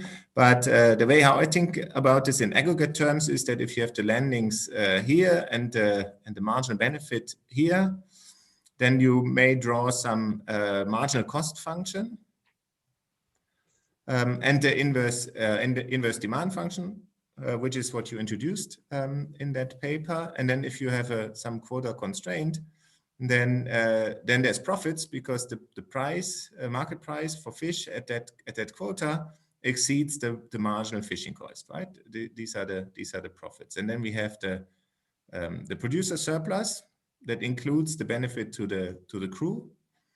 You have the consumer surplus or user surplus. That is how we would measure the benefits to the consumers. And then you have the resource rent or the profits that accrue usually, that accrue to the quota owners. And then if one changes the quota, then at the margin, the change of the resource rent of the profits to the fishers is exactly the same as the change in the sum of the benefits, the producer surplus, the profits, and the consumer surplus, or fisherman surplus, resource rent, and user surplus, because it's just that the marginal cost, the change in the marginal cost, basically here at the margin there's no fisherman surplus to earn, and at the margin there's no consumer surplus to earn. So all changes here, if the quota is binding, in total economic surplus is changes in profits. So this argument indicates that always when profits are maximized, one also maximizes the sum of consumer surplus, profits, and fisher surplus. So I found it really surprising to see that that you say that the management that maximizes the returns to quota holders does not maximize the social surplus. Could you explain why? Yes, so I actually have that same graph, so maybe we can. Okay. Yeah, I stopped sharing and you start again. Yeah, no, that's really interesting, because then we'll be able to talk about the same things, I guess. And it might just be related to a misunderstanding between what I called profits and what you would call profits. So the way that I understood that, it was actually from a report from Sean Pascoe looking at what would it mean to maximize net economic returns in a multi-species fishery, and discussing things about including consumer surplus in addition to the fisheries profits. And his argument was that, so you have again your demand and your cost curve, and in order to maximize the fisheries, so first the competitive market equilibrium would maximize the total surplus, so the producer surplus and the consumer surplus. But setting a quota that would maximize the fisheries profit would be where the marginal revenue would cross the marginal cost curve, which is here. So if you set the quota here, then you would have a deadweight loss, a loss of consumer surplus, so a loss of consumer surplus in dashed blue, a loss of producer surplus in dashed orange, and a transfer of surplus from consumers to producers. So the producer surplus would become that area here, and that is what I was saying, that by maximizing the producer surplus, you actually lose consumer surplus, and you have a deadweight loss. So that's anyway a loss of a total surplus. But then, yes, I did not see what the difference between that area here that you were calling the fisher surplus and the resource rent. So that's maybe where our divergence come from in terms of understanding this argument. So with all due respect, yes, I would like to reject this line of reasoning because it's a static reasoning, right? The reason why rent comes about here in this picture is that that one sets the quota at the catch quantity that a monopolist would set. A monopolist who completely ignores the effect of fishing on the stock development. Yeah, it's a static monopolist's profit maximization. Whereas the picture that I've showed has nothing to do with monopolist behavior. It is that one should reduce the catches below the current the quantity that maximizes just this year's economic surplus, and the reason is that one would like to preserve fishing opportunities for future use.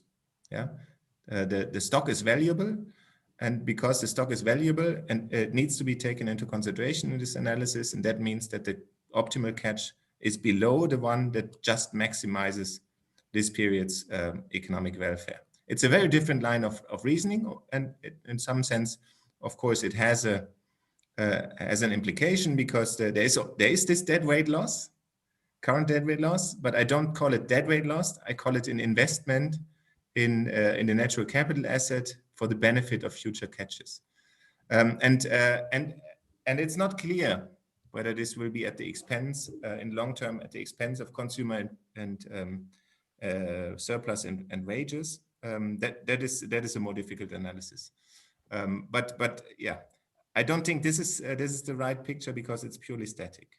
It does not take the resource dynamics into consideration and the value of the resource.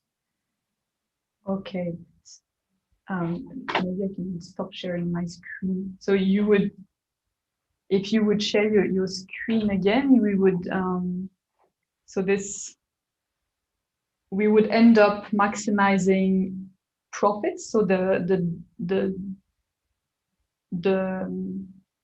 what you were calling profits was the resource rent, or yeah, exactly. I call this resource rent because the reason for reducing the catches below the quantity that would maximize current welfare, the reason is to preserve the stock for future fishing possibilities, and to take the value of the stock of the resource into account in the total costs considered. The marginal cost function is just the expenses for capital, crew, fuel, and the like, but it does not include the opportunity cost of reducing the stock. This is why the static picture is not complete. Yes, and one should not just use the current profit maximizing quantity. Okay.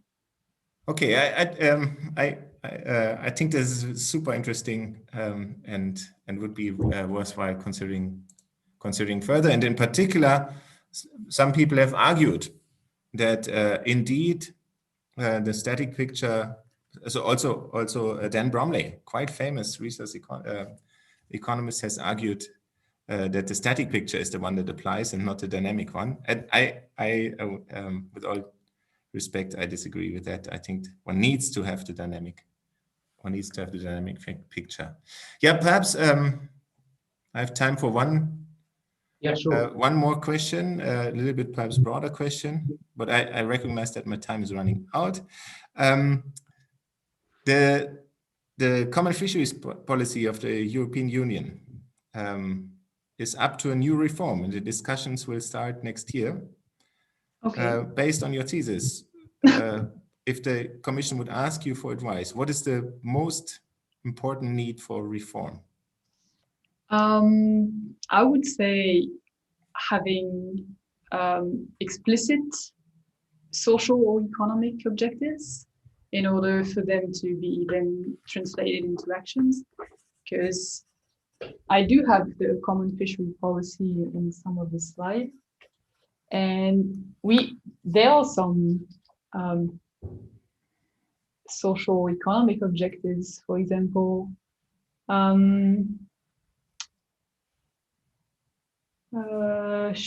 the management should provide for conditions for economically viable and competitive fishing captures and persisting industry and land-based fishing related activity.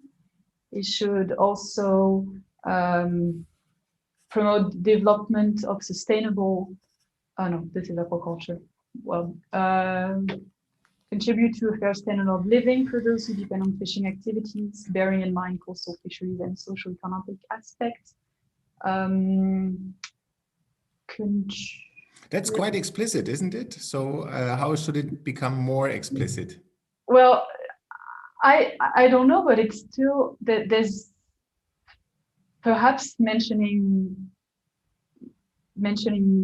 specific reference points, or I don't know how you how come for example the interests of consumers and producers are not explicitly accounted for when making TAC decision in the So would you suggest that the viability approach, the eco-viability approach that you're using in your thesis, that it might be a suitable framework for common fisheries policy in the future?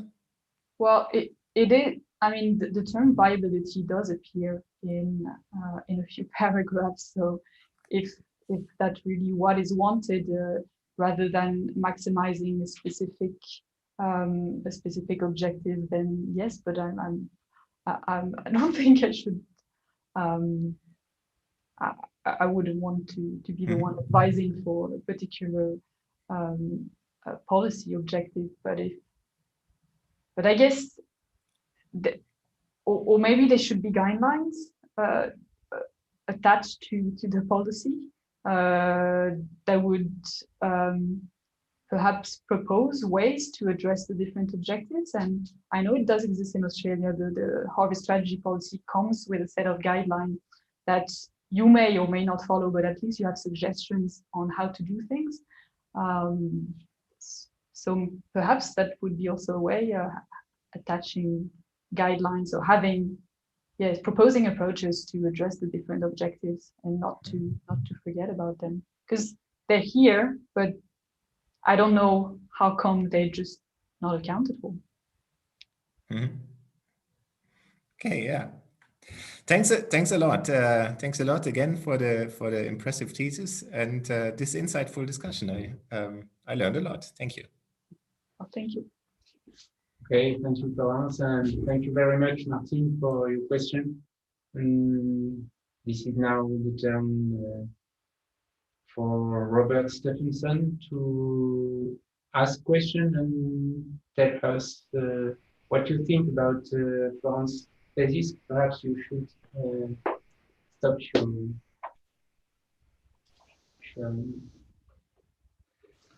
Okay, thank you very much. You can hear me, Florence? Yes. Yes. Yep, good. Well, first, let me say that I'm really pleased to have been asked to review this. So thank you to you and to the committee for inviting me to do this. I enjoyed reviewing it.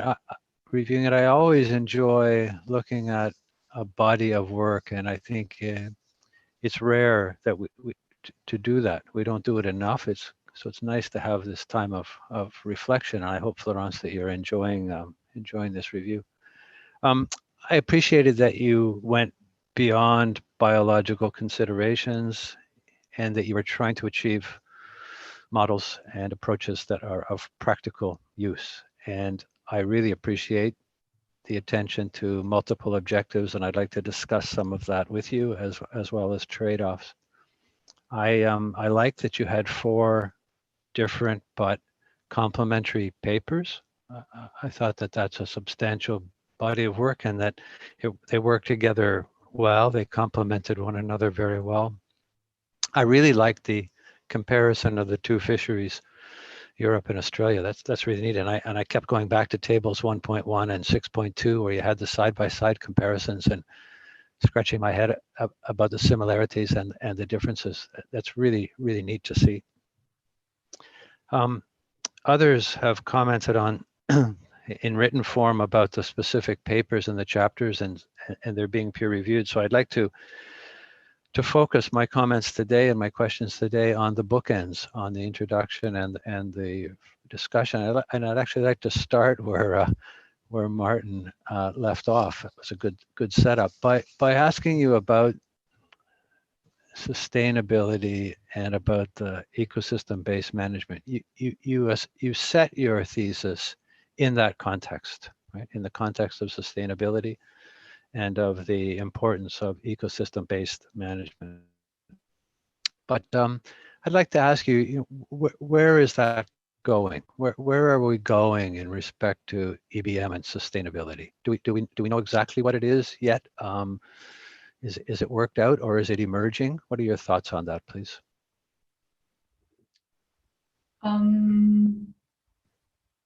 Well, people have working for nearly at least 2 decades now on this topic, and I see more and more papers saying that we have all the tools to at least do something to transitions towards ecosystem-based fisheries management. So it's not, well, it seems like a feeling that's coming now is that it's not about developing tools and models. It's about making them useful and having decision makers taking these up. So just crossing the bridge between science and policy seems the obstacle now, and efforts should be put into that. And it from I was in the Imber conference last year, and this this session about why don't they use my science was very instructive. It's like, how come we do all this great science and it's not used? So in terms of ecosystem-based fisheries management, I guess that's pretty much where we are. We have a lot of things, we know a lot of things, but it's still not used.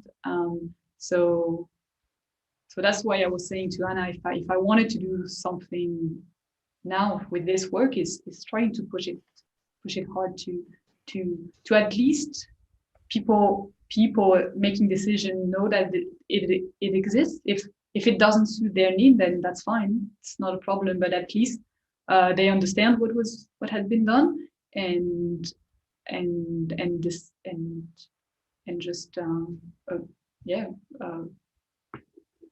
know that it exists and understand it. Okay, thank you. Do you feel that the scope that you included in your analysis was equivalent to an ecosystem approach? Would it satisfy the requirements of an ecosystem-based management approach? In my sense, it lacks the ecological scope, and a lot of work has been in interpreting ecosystem-based fisheries management as accounting for the ecosystem, and I feel like the focus on the human dimensions of ecosystem-based fisheries management has come a bit later on, and this particular work was more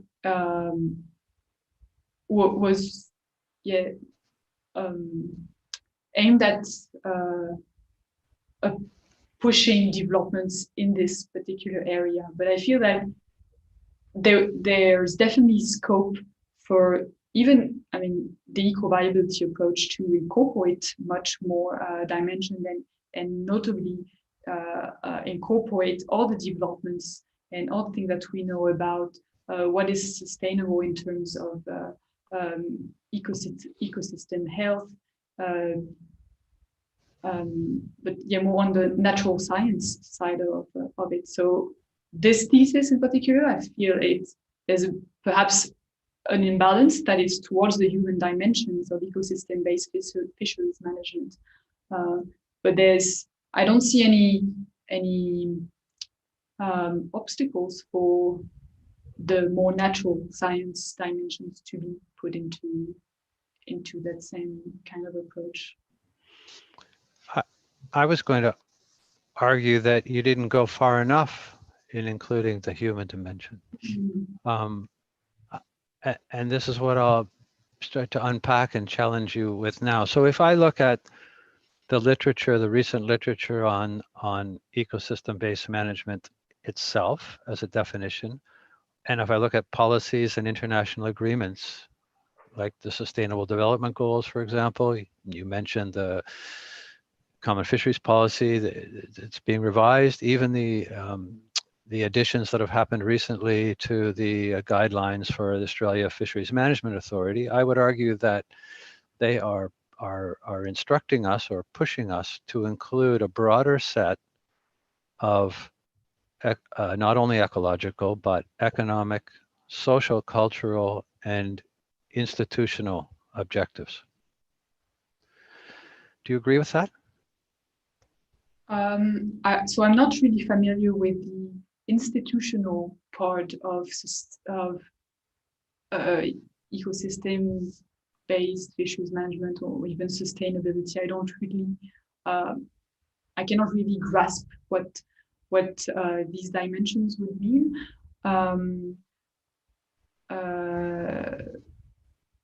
But you were saying that, yeah, the legislations are pushing towards more inclusion of the human dimension, that more focus should be put on that.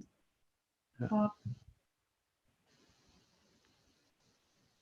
I don't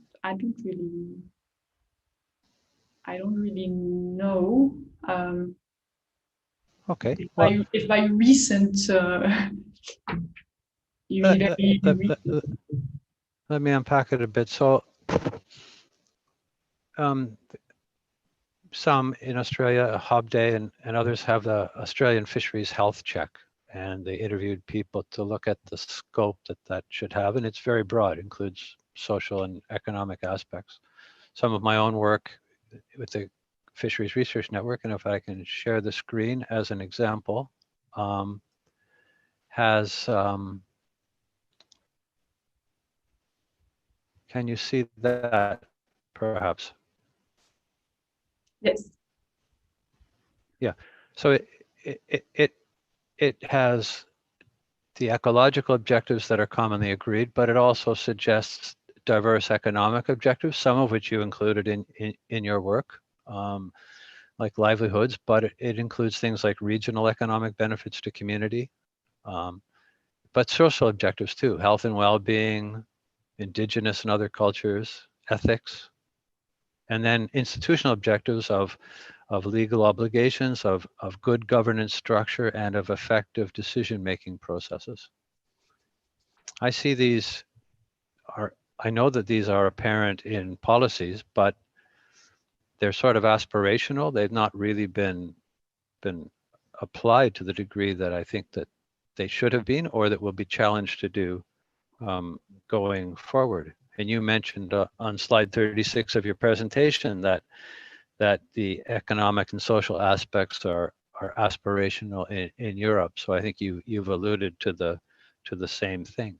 So my question then is, how do we include more of these things, given that the shopping list is getting longer? Can we do this in your sort of approach, in the eco-viability modeling approach? Could your approach handle this diversity of considerations? Well, it's quite a quantitative approach. So it relies on indicators, reference points, typically limit reference points. So I feel like it's also limiting the scope of considerations, especially when we start talking about social objectives, and some of them are just or not yet quantifiable, and some people are rejecting for them to be quantified as well. So I don't know. I know that there's a working group at IC is working on defining social indicators. I don't know the stage at which they are, if they reach some agreement on indicators that could be used to assess the social dimensions of sustainability. If indicators and limit reference points come to appear as being agreed upon, and that they can be linked to some dynamics of the system, or if we're able to relate them to some other indicators of the model, or then they could definitely be incorporated in the eco-viability approach. But that may not suit all of them. All right. Indeed, working groups of ICES are looking at this. There's a working group on economics, working group on social aspects, and also a working group that's trying to it's trying to balance ecological, social, and economic aspects. So yes, this is an active area of work at ICES and also elsewhere in the world. So but you suggested that if they had specific objectives, specific reference points, performance indicators, they might be able to be included in an eco-viability approach, could they? Yeah, definitely. I think so. I agree that one of the big challenges has been to make these things specific, to include reference points along with them in order that they can be useful as objectives. But I think that there's quite a bit of discussion about whether you can put them all into a single evaluation or whether they need to be done sequentially or on a different time frame, for example, than the ecological aspects. So I think it's a point of an ongoing point of debate. But I think the point that I would challenge you with is how far could the eco-viability modeling approach, the type you've done, how far could you push it to include this longer list? And that I think is worth some consideration. Could you include aspects of sustainability of communities? I would think so.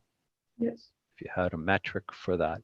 Could you include aspects of whether we were achieving good governance structure? I would think so, if you could put a reference point for that. But that I think is a challenge. So if we let me stop sharing the screen now, if I can here. So if we could then go to the eco-viability modeling itself and say you're looking at achievable options and viable options and trade-offs. I like that. What happens when you run out of space? What happens when you've demonstrated that you can't fit it all in? What do we do then? Yeah, that comes in discussion and in perspectives, because I'm well aware that if we start adding constraints, then we might end up with an empty, viable, eco-viable space. So in this regard, I still think that it's useful to do the job and identify when do we stop having that existing intersection, and what is really key to these domains not intersecting. And perhaps we're not able to having the domains intersect with the levers, with the management levers that we're considering. So here we're pretty restricted. We're just playing on how we set TACs for species, but there are plenty other management levers in a fishery. So maybe we can identify what is preventing from viable solution to be identified. Where do the conflicts lie? And perhaps that would inform us on other management levers that could be considered to resolve that conflict, perhaps. I don't know, I'm thinking if we have a fishery that has overcapacity and stocks that have been overfished, so obviously we're not going to be able to find viable solutions if we maintain the size of the fleet, but if we want to maintain the size of the fleet and we set TACs on the species so that the stocks could be rebuilt, but because there is overcapacity, then their economic viability will not be reached. So if we identify the reason for not being able to identify viable options, then we can act on those other levers that could be just find ways to reduce overcapacity in the fishery. So it's still useful, even if we can't find viable options, because we're still doing the job of assessing the viability of in its different dimensions, and highlighting where the trade-offs lie is still informative for management. Yeah, I certainly agree with that. I mean, demonstrating to decision makers both what is being traded off and, if you can, the consequences of those is really important. And I don't think we do that enough. Okay, thank you. Let me change tack a little bit. Anna asked you if you had 3 more years, what you might do. And you talked about crossing the gap to management and participatory model building. I was going to ask, and I will ask, if you had it over to do your thesis again, would you have followed the same sort of track, or would you have done it completely different?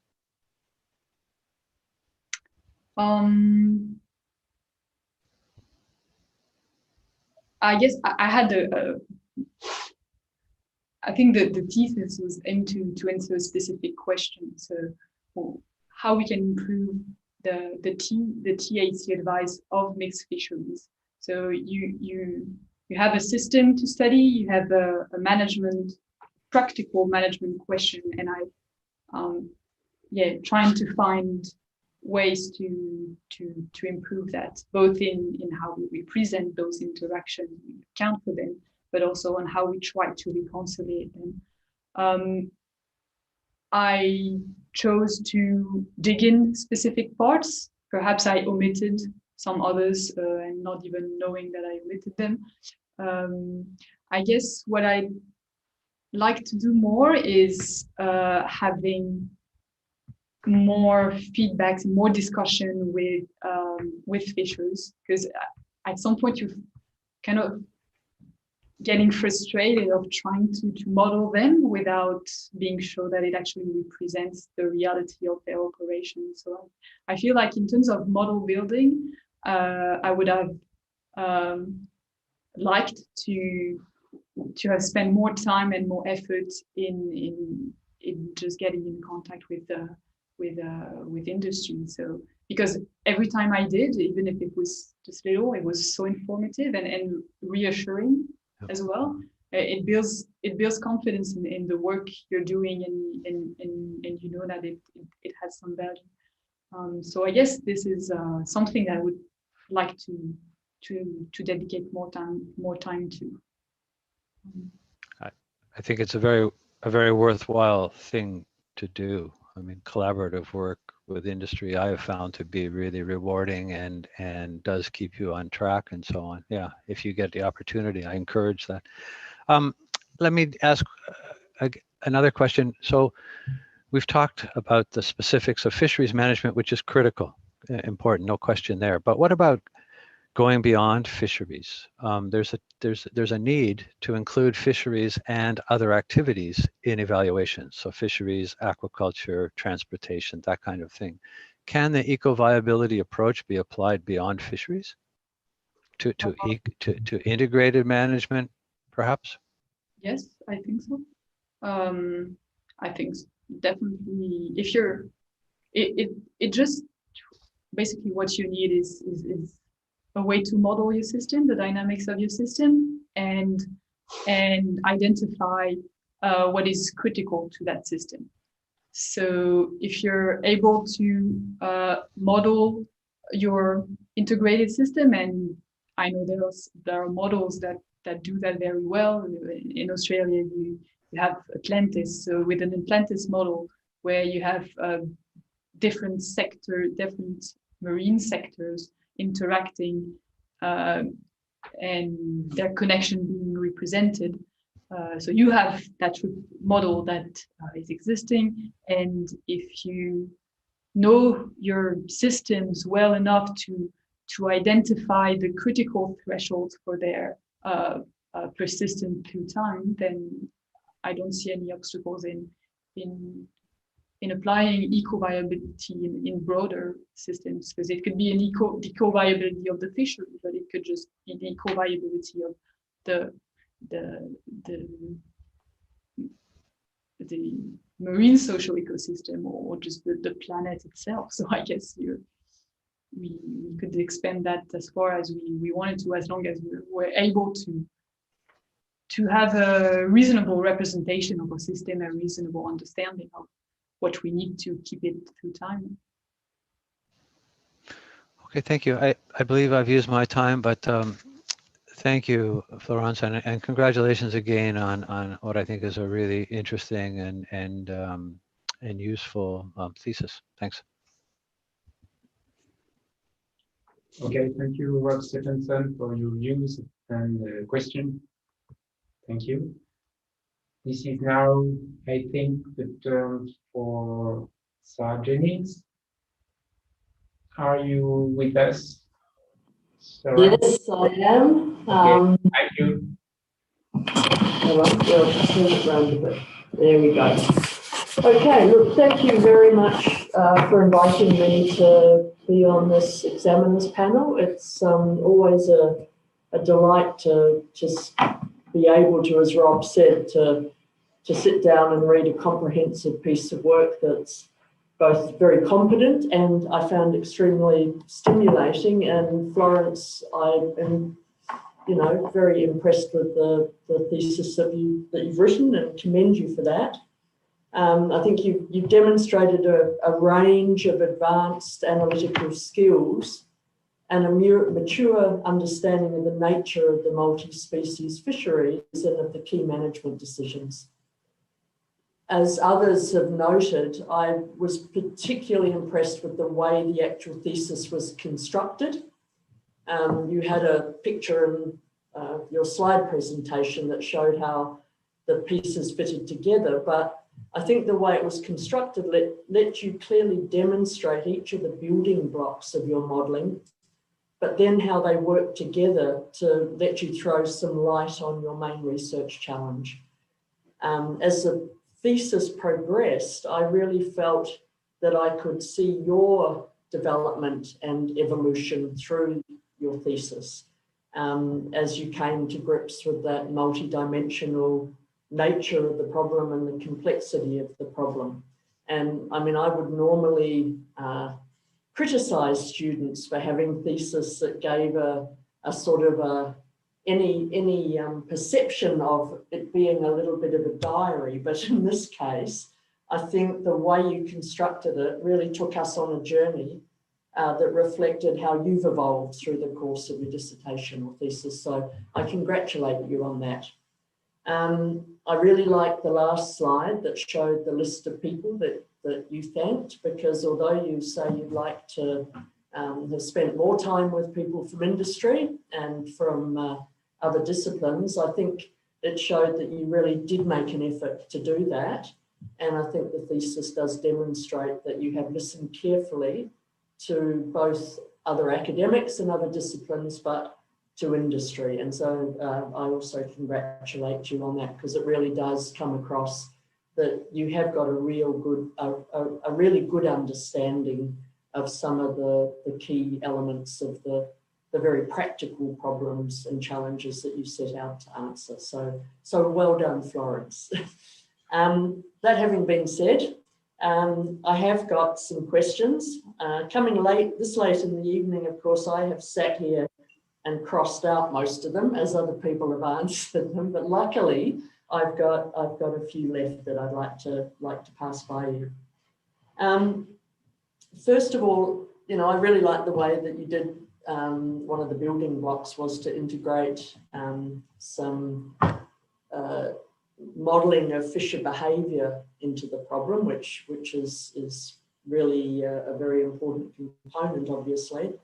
But I'm just wondering, and I think one of the problems is when you do go out to try and model the real world is that you're never going to be able to do it. And so my question is sort of pushing you a little bit in the direction of, well, we want more now. We've got modelling that lets you model on a spectrum from being behaviour that's driven by habits to behaviour that's driven by profit maximisation. But I guess my question is that in the CESF particularly, we know that there's a lot of fishers that are motivated by lifestyle reasons, and that they, owning fishing quota is, they're not really serious profit maximisers. They might go out for a few days at a time. They don't catch their full quota. They've got other income, other interests, and they're not really worried about behaving as profit maximisers.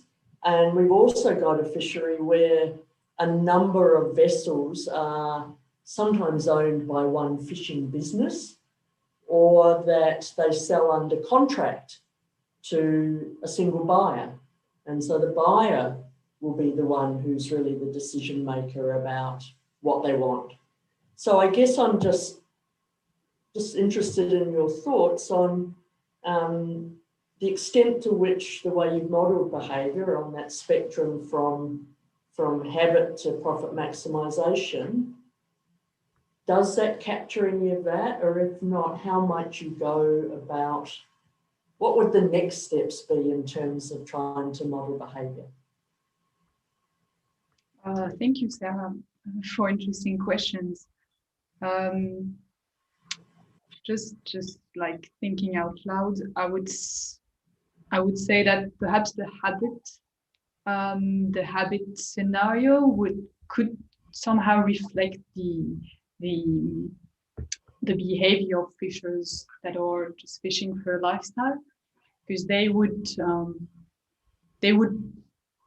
not bother looking for the best, the economically optimal option, and would just fish as they like to, as they've always done. But I'm not even sure. Or another way could be to try and see if we can model the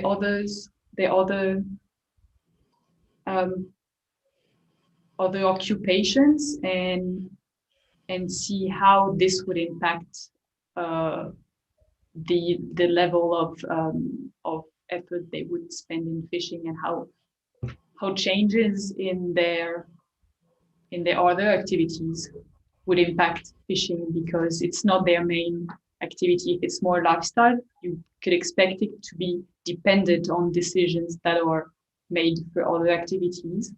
But that is, I haven't thought at all about this. So there's perhaps literature about modeling lifestyle fishers, or perhaps looking on things about recreational fishing. Not even sure that would be close to what we're looking at here. Yes, that's pretty much all I can answer to this question, Sarah. And the other one was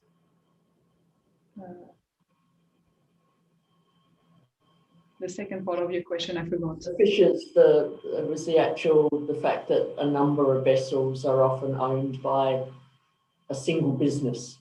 Yes. And so it's not really vessel level totally decision. Yes. And these discussions have arisen in quite lately in the thesis, since economic viability constraints do not necessarily apply at the scale of the vessel, but rather at the scale of the company. And there's quite a margin of adaptation where when you have different vessels, you're perhaps able to cover losses on one vessel if the other one is really profitable. So perhaps I would suspect that looking at the scale of the company rather than looking at viability at the scale of the vessel would be less constraining. But yes, and this would involve studying the property of the vessels at the scale of the fishery, and getting more in depth into that. But it's interesting because there's a PhD student here at Amur that is doing a PhD on the property of the French vessels here and looking at how it has concentrated and how this concentration has changed the strategies in terms of for the companies. So it would be very interesting to incorporate this scale in the model and the eco-viability framework to see what it changes, basically. Good, and I agree. I think it's an avenue that if you do some more modelling along this line, that would really be worth looking at. And another thing I really liked too was the inclusion of price as a constraint to try and capture the distribution of the effect on consumers. You use an index of average price, but in a fishery like the Cecif, there are some very high value species and some very low value species. And so I guess I'm just wondering, do you think that just using an index might, if you were really wanted to capture perhaps the fact that different groups of consumers might be impacted differently, can you think of a way maybe of constructing an index that might let you capture what's happening to the constraint on different types of fish or fish of different value? No, yes, that's interesting. Perhaps looking at different indices. If you think about species that are usually destined to fish and chips, or species that are more used into restaurants, so perhaps classify the species in terms of what their use is, and attach a particular constraint to each of these groups of species, able to track who is losing access to which group. When are some groups likely to lose access to some groups of species, and because some of this access loss, let's say, might not be acceptable for the society. I think that could be interesting, looking at different, being more specific in the price index by considering several price indices. Okay. You mentioned, and I think Rob picked up on it as well, the fact that you would be interested in moving, I guess, more into that interface with management.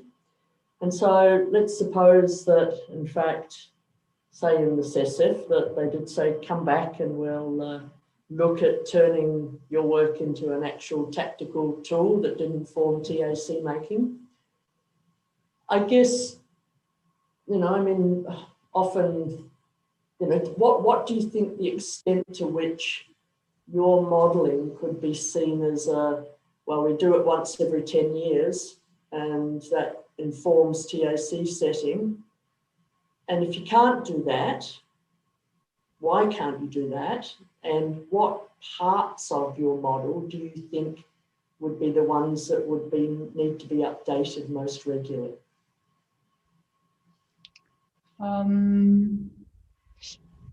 So as this model could be used to to agree upon fishing mortality targets that are then used to set TACs, it could be run once every perhaps say 5 years if the system doesn't change drastically in between.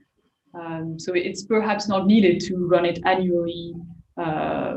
Well, stocks are not assessed annually in the CSF anyways, but it could be more. It could be more of maybe not a strategic time frame, but at least not at every round of every assessment, as it aims at setting as agreeing on targets that are then used in harvest control rules.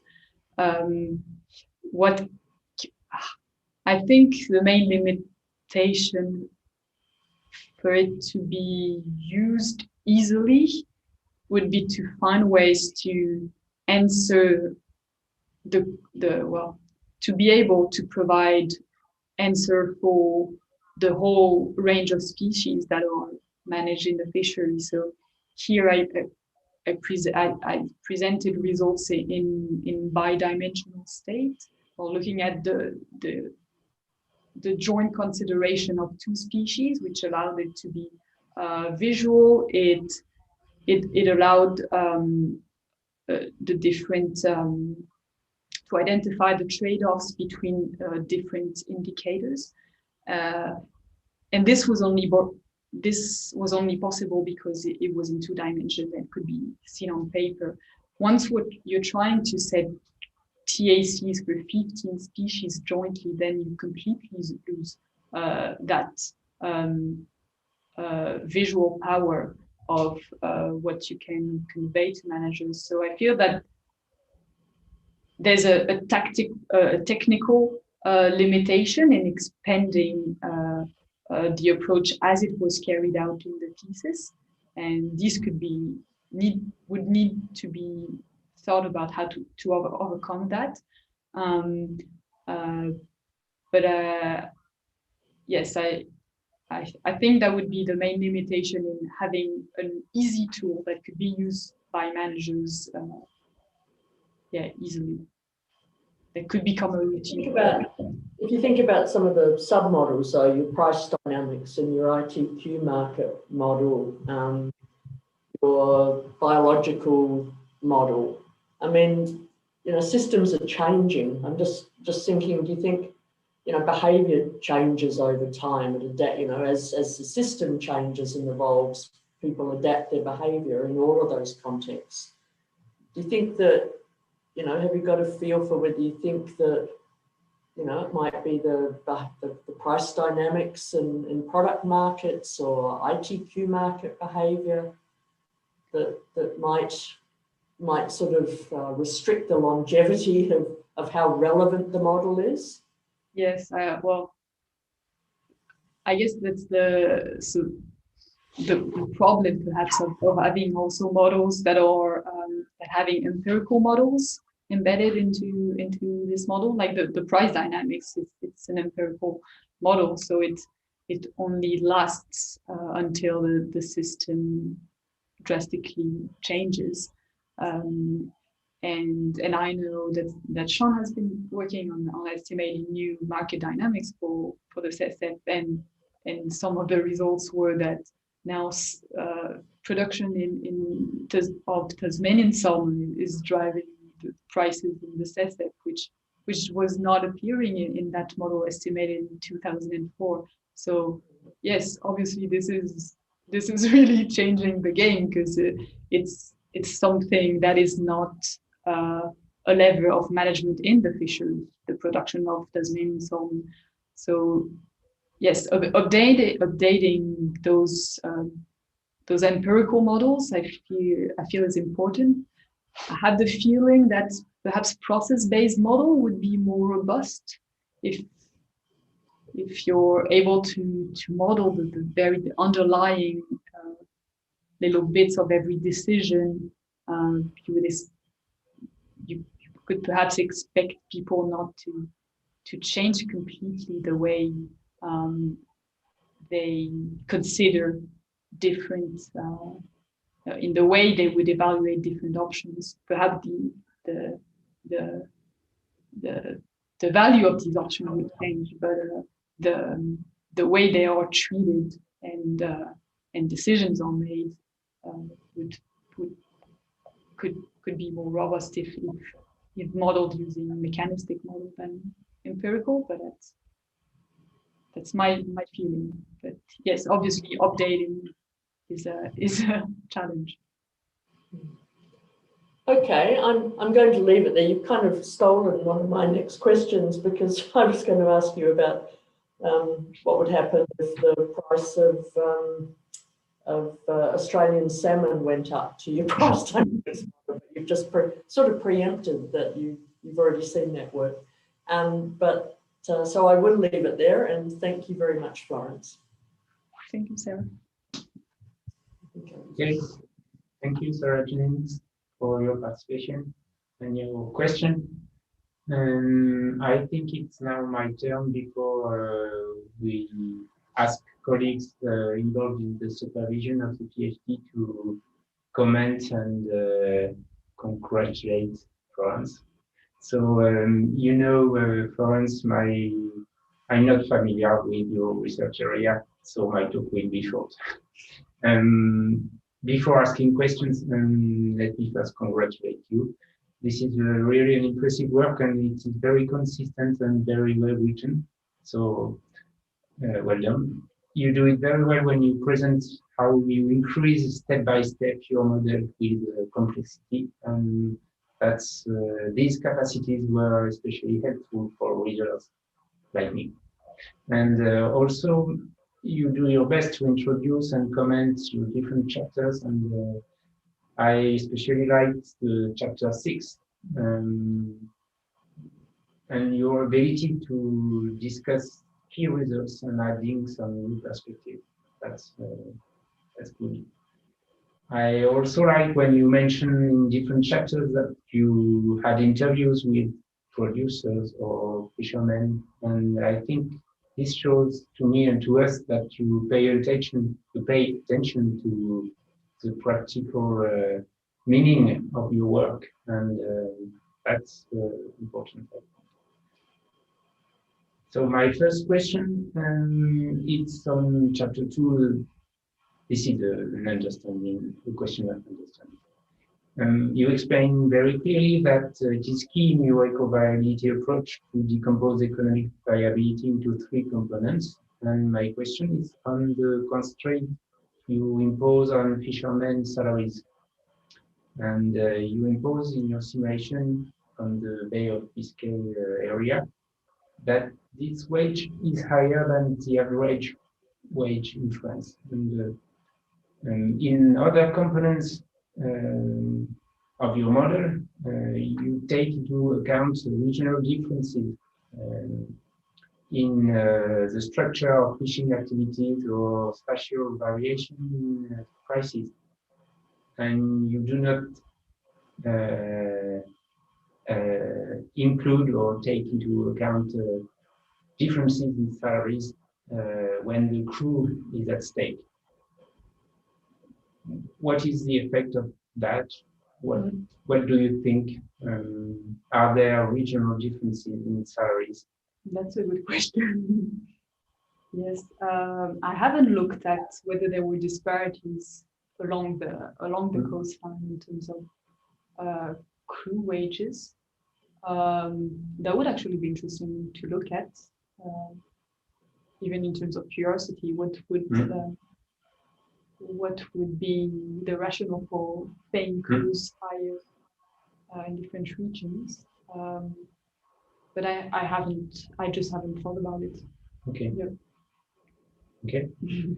My second question is on the chapter 3 and on the 2 scenarios of fishing effort allocation. You have that habits effort allocation and that profit-driven allocation. And I was wondering if this way to balance the drivers is the usual way to balance, or are there alternatives? because it is very important in the incentives you check, you sketch. And you mentioned different sections of the thesis, the reviews by Van Putten and by Girardin. And I just would like to know if there are other ways to balance different drivers. So different drivers have been considered, but sometimes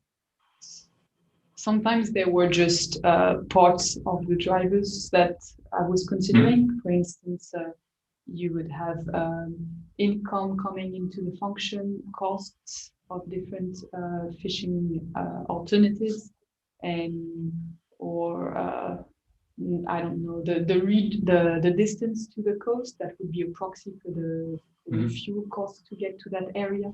Okay. So in terms of economics, somehow all of them were combined in the expected profitability coefficient in the function that was used here in the thesis. Habit was often used, which is also a bit of a how I say it, complicated variable to consider, because it might overlap with other drivers that have been consistent through time, and people have kept fishing as they were fishing because it was profitable for them. So habit can also embed some profit in them. But one of the reasons to consider entirely habit-driven fishing effort allocation was to put it in perspective with what is done, actually done when managing TAC advice, and notably in Europe, where they assume that fishers are going to keep fishing as they always did, and not accounting for the fact that they might actually respond to economic incentives and might be able to adjust their catch composition. That's, so the advice is really important. So I guess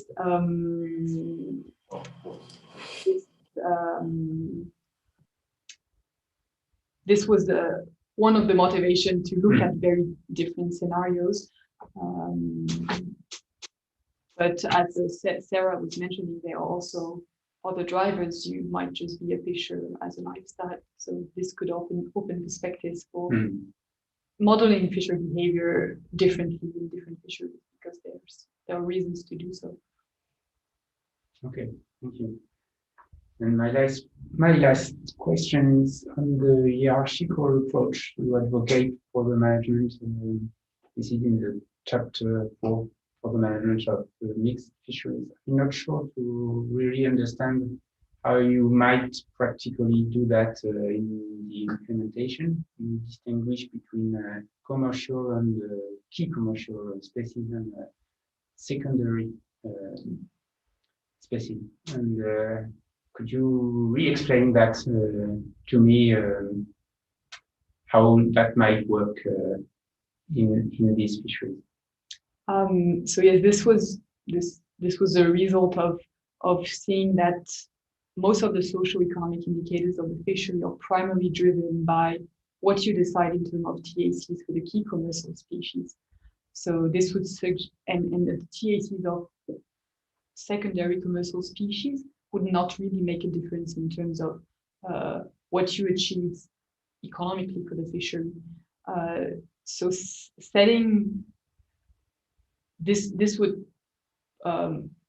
legitimate using different types of objectives for different species, and setting TACs that would allow certain economic or social outcomes for the key commercial species, because you know that the TAC of the other one is not going to really impact on that, and restricting the management of the other species to ecological objectives, making sure that, for example, they do not drop below their limit biomass reference point, but you could also consider broader ecosystem indicators, ensure that losing a particular balance between these species is not preventing the productivity of your ecosystem or any else indicator. Okay, thank you very much and congratulations again. So that's the end of the first part of the main part of the PhD defense, and this is now the turn for the different colleagues that are involved in the supervision to talk. So we've planned to ask Caleb and Rich to talk now. Are you okay with that, Caleb and then Rich? Go ahead, you can go first, Caleb. Thank you. Oh, okay. So this is the first one of these defences I've ever been to. It's a different system in Australia, so I'm not 100% sure the process. But just very briefly, I mean, it's clearly been an excellent thesis. Been a pleasure to be working with Florence, to see her develop. Yeah, quite intimidating actually in some ways as well. So it's really impressive stuff. I've been making just a series of notes. Very interesting conversation too. So also thanks to the other examiners as well. Really quite interesting comments and good discussions. Just one. I'm not sure if I'm really able to ask a question, but just one thing I've been pondering. A lot of the outcomes are intended to be. We've talked about some of the social aspects, of course, and it seems to me a lot of the time we're talking about closed systems. So the producers in the models are people who live in they're part of the community. So we talk about producer surplus, and that's coming back as a community benefit in some ways. The consumers are also, when we talk about consumer surplus, that is benefit to consumers within the community. So that's being that's seen as a good thing. But what happens if in systems where the product is exported, not eaten by people in the community or partially? Is that considered at all? What happens if the resource rents that are being generated, if they don't go to anyone in the community, they're exported, or even if they're just going to one individual or a small number of individuals, is that a community benefit or not? And the producers as well. So increasingly in Australia, a lot of our labour is being done under something called a 457 visa, which is, we'll get people in from overseas who'll do the job and then go back home again. It gets the fish harvested or it gets the fruit picked, but is it still a community benefit? So that was just musings. It's a bit tangential to Florence's thesis as well, but I didn't know if she was able to or was interested in commenting on that. I've taken lots of other notes on some of the discussions we've had. I don't think it's worth going into those in any detail. But so look, I'll just leave it there.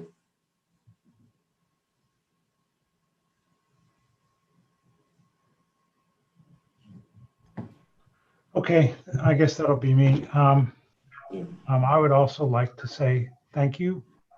Thank you to all of the examiners and the chair for their time tonight, this morning, and this afternoon. I also want to thank my colleagues. I think Florence represents a nice sort of nexus between Claire, Olivier, Caleb, and us at CSIRO, and that's a collaboration that's been successful and it continues to be successful. And I just want to express my gratitude and my pride in that collaboration. So thanks, everyone. Florence represents a nice, very kind and well-respected person when she was down here. She was, for someone who isn't a native English speaker, and we continually really just marvel at the students that come down here, and when English isn't their second language, and they fit in, they can speak, they can write, and they're also very numerate. And so that is something that's been really, we've really sort of recognized and appreciate. It wouldn't be the same way of having somebody go to France or Europe, I have to say, and I'm a bit embarrassed to say that. I said Florence was hardworking and kind. I think if there was one word I had to describe her is that I think she's very poised, and I think I'll leave it at that. With respect to her work that she did down here, there's several significant impacts or effects that's had. The first has been the métier analysis that she conducted. That was part of her thesis, and that's gone on to be adopted and used by the Resource Advisory Committee group. That is the scientific advisory body for the Southeast trawl fishery. That métier analysis is not only being used in operational ways, but also it's being used in the design and evaluation of candidate multi-species harvest strategies that are being considered right now and will be developed in the next year or two. She's not aware of this, but more recently, her chapter 5, I think it was, and chapter 1, the viability analysis that was done in the Bay of Biscay, is being used and considered to develop an ecosystem catch cap for the fishery. That's going to be considered in a candidate designed harvest strategy, and it will be evaluated in the same project that she's been involved with down here. So that's all I have to say regarding the impact of the work, and how greatly respected and appreciated she's been down here. Okay, thank you very much, Caleb and Rich. Claire? Yes, thank you, Matthew.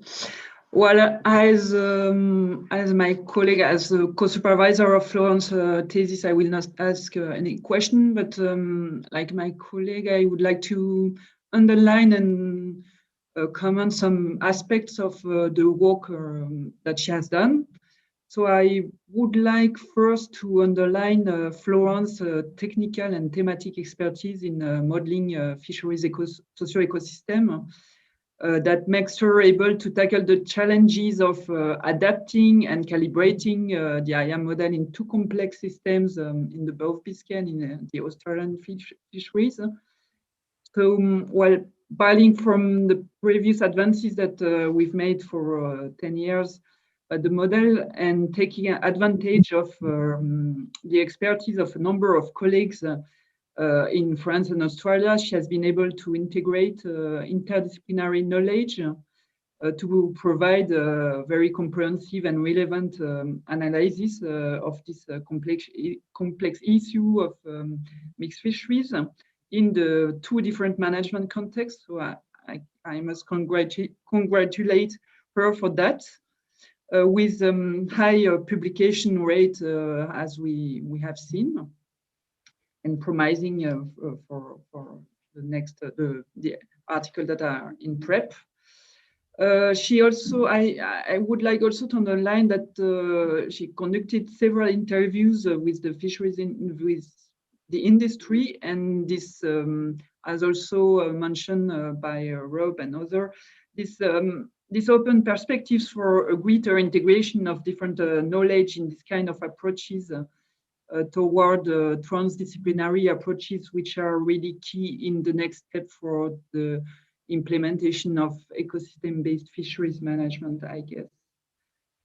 So I would like, this is the first point about her technical and thematic expertise.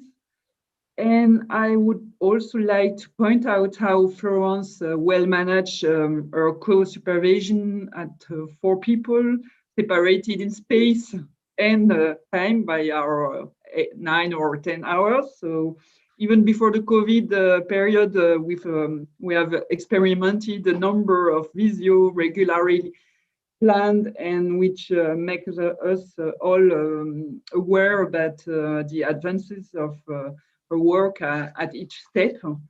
So she really tackled this challenge and very nicely and very efficiently. And this has made from this co-tutel a very great experience to me. And I thank you also, my colleague, for that. But I still never been to Australia, but I guess maybe next time.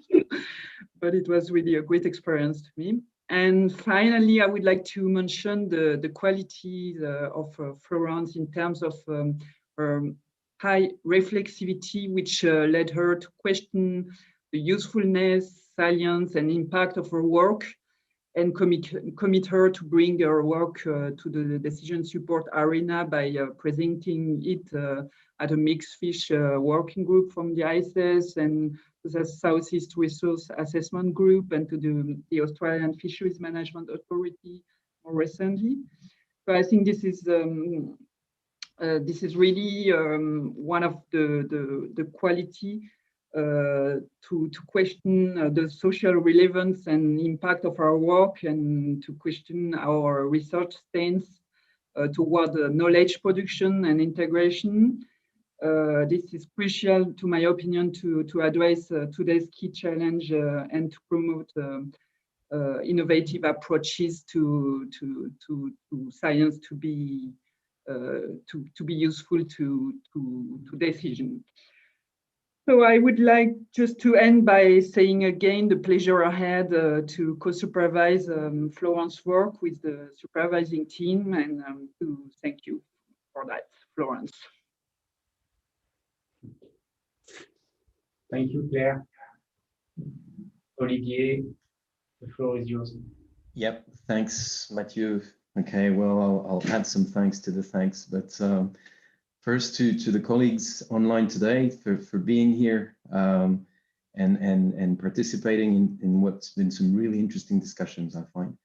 And especially since it's so late in Hobart and so early in Canada, very, very early, Rob, so very, very warmly appreciated.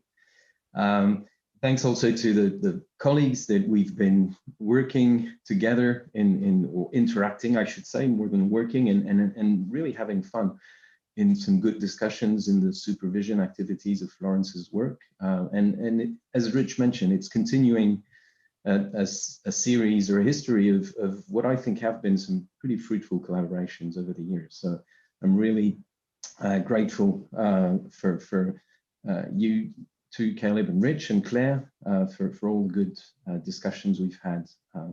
And then, of course, to congratulate and thank Florence for her work, for the quality of this work, which I think has achieved a number of important things. One, it sounds like it's been there always, but applying the co-viability approach with an output-based approach and using that to look at these trade-offs is something that actually we hadn't achieved up till now.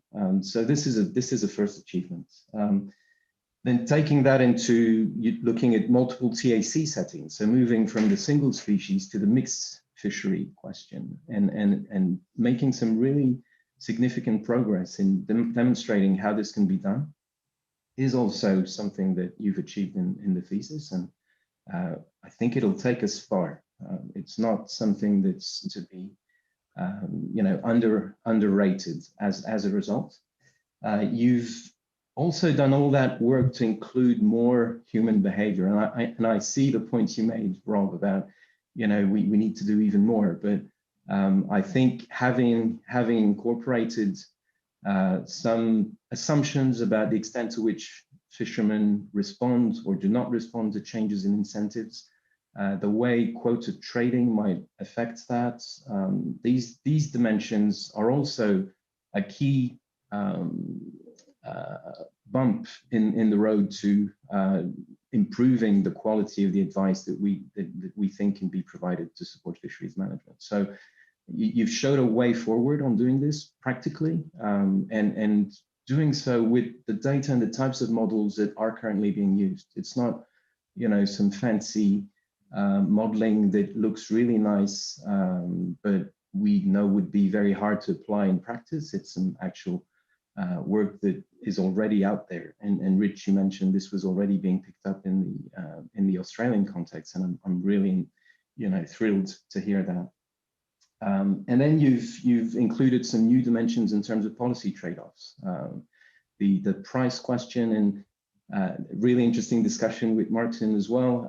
I think the points Caleb raised about, you know, the fact that price, even though consumer surplus might sound okay, the question of whose surplus are we talking about, and are there groups of consumers that might be affected by changes in prices that we care about. We hear these questions come up in the fisheries management discussions, and this is, you know, one way of addressing that.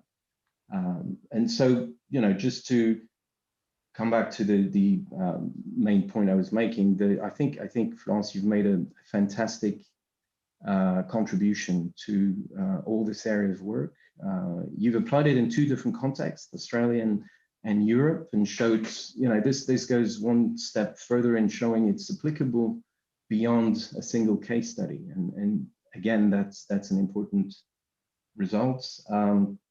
We've included some of the aspects that have been mentioned. Anna, you mentioned the constraints that might relate to ecological impacts of fishing. Well, you know, this was not the focus, but I think it can be done. Actually, it has been done by Sophie Gourguet in the past, looking at the northern prawn fishery in Australia, another fishery in Australia.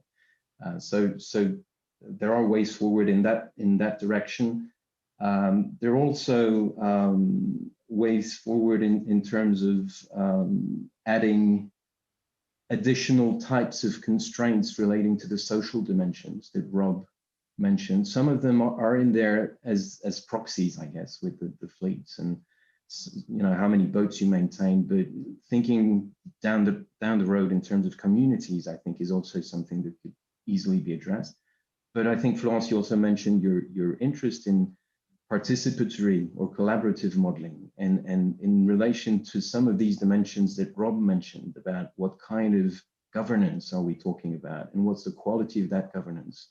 One thing is to model that or find proxies to capture some aspects of that. The other is to think about the way the modeling can be set into the governance process and the models developed in collaboration with stakeholders, and some of the perspectives you open up in this piece of work, Florence, I think would help address some of these questions. So in summary, really congratulations. I think this is a major piece of work. It'll be taken on. People are going to build on this. Maybe quicker in Australia than in Europe, if I interpret some of the feedback we're getting on some of this in recent times. I have a feeling Australia is going to be ahead yet again in this space. But that's fine, and it'll go beyond those two parts of the world. And just to finish off, I understand you're heading for some other kinds of commons in the future for a while to practice sustainable resource-based activities. It's going to take you in the mountains somewhere, and I wish you best of luck with that. And I'm sure if you want to come back to the marine at some point, you'll be welcomed by the research community to join us again. Thanks, Olivier. Okay, thanks all for your participation. This is now the time to deliberate for the committee. Okay, Olivier. So we are supposed to move to another room. Exactly. In Zoom. So now I get to do the. And you are supposed to let us. Yes. So I'll do it virtually first, and then we will try and join you in the room there. Let me try. So you should be invited to join a separate virtual room. And Florence, you wanted to say something? Perhaps you might want to disconnect the YouTube live. Okay. If you, because I'm not, I don't know if it's going to follow you in the deliberation room. It's probably, so you've got in your Zoom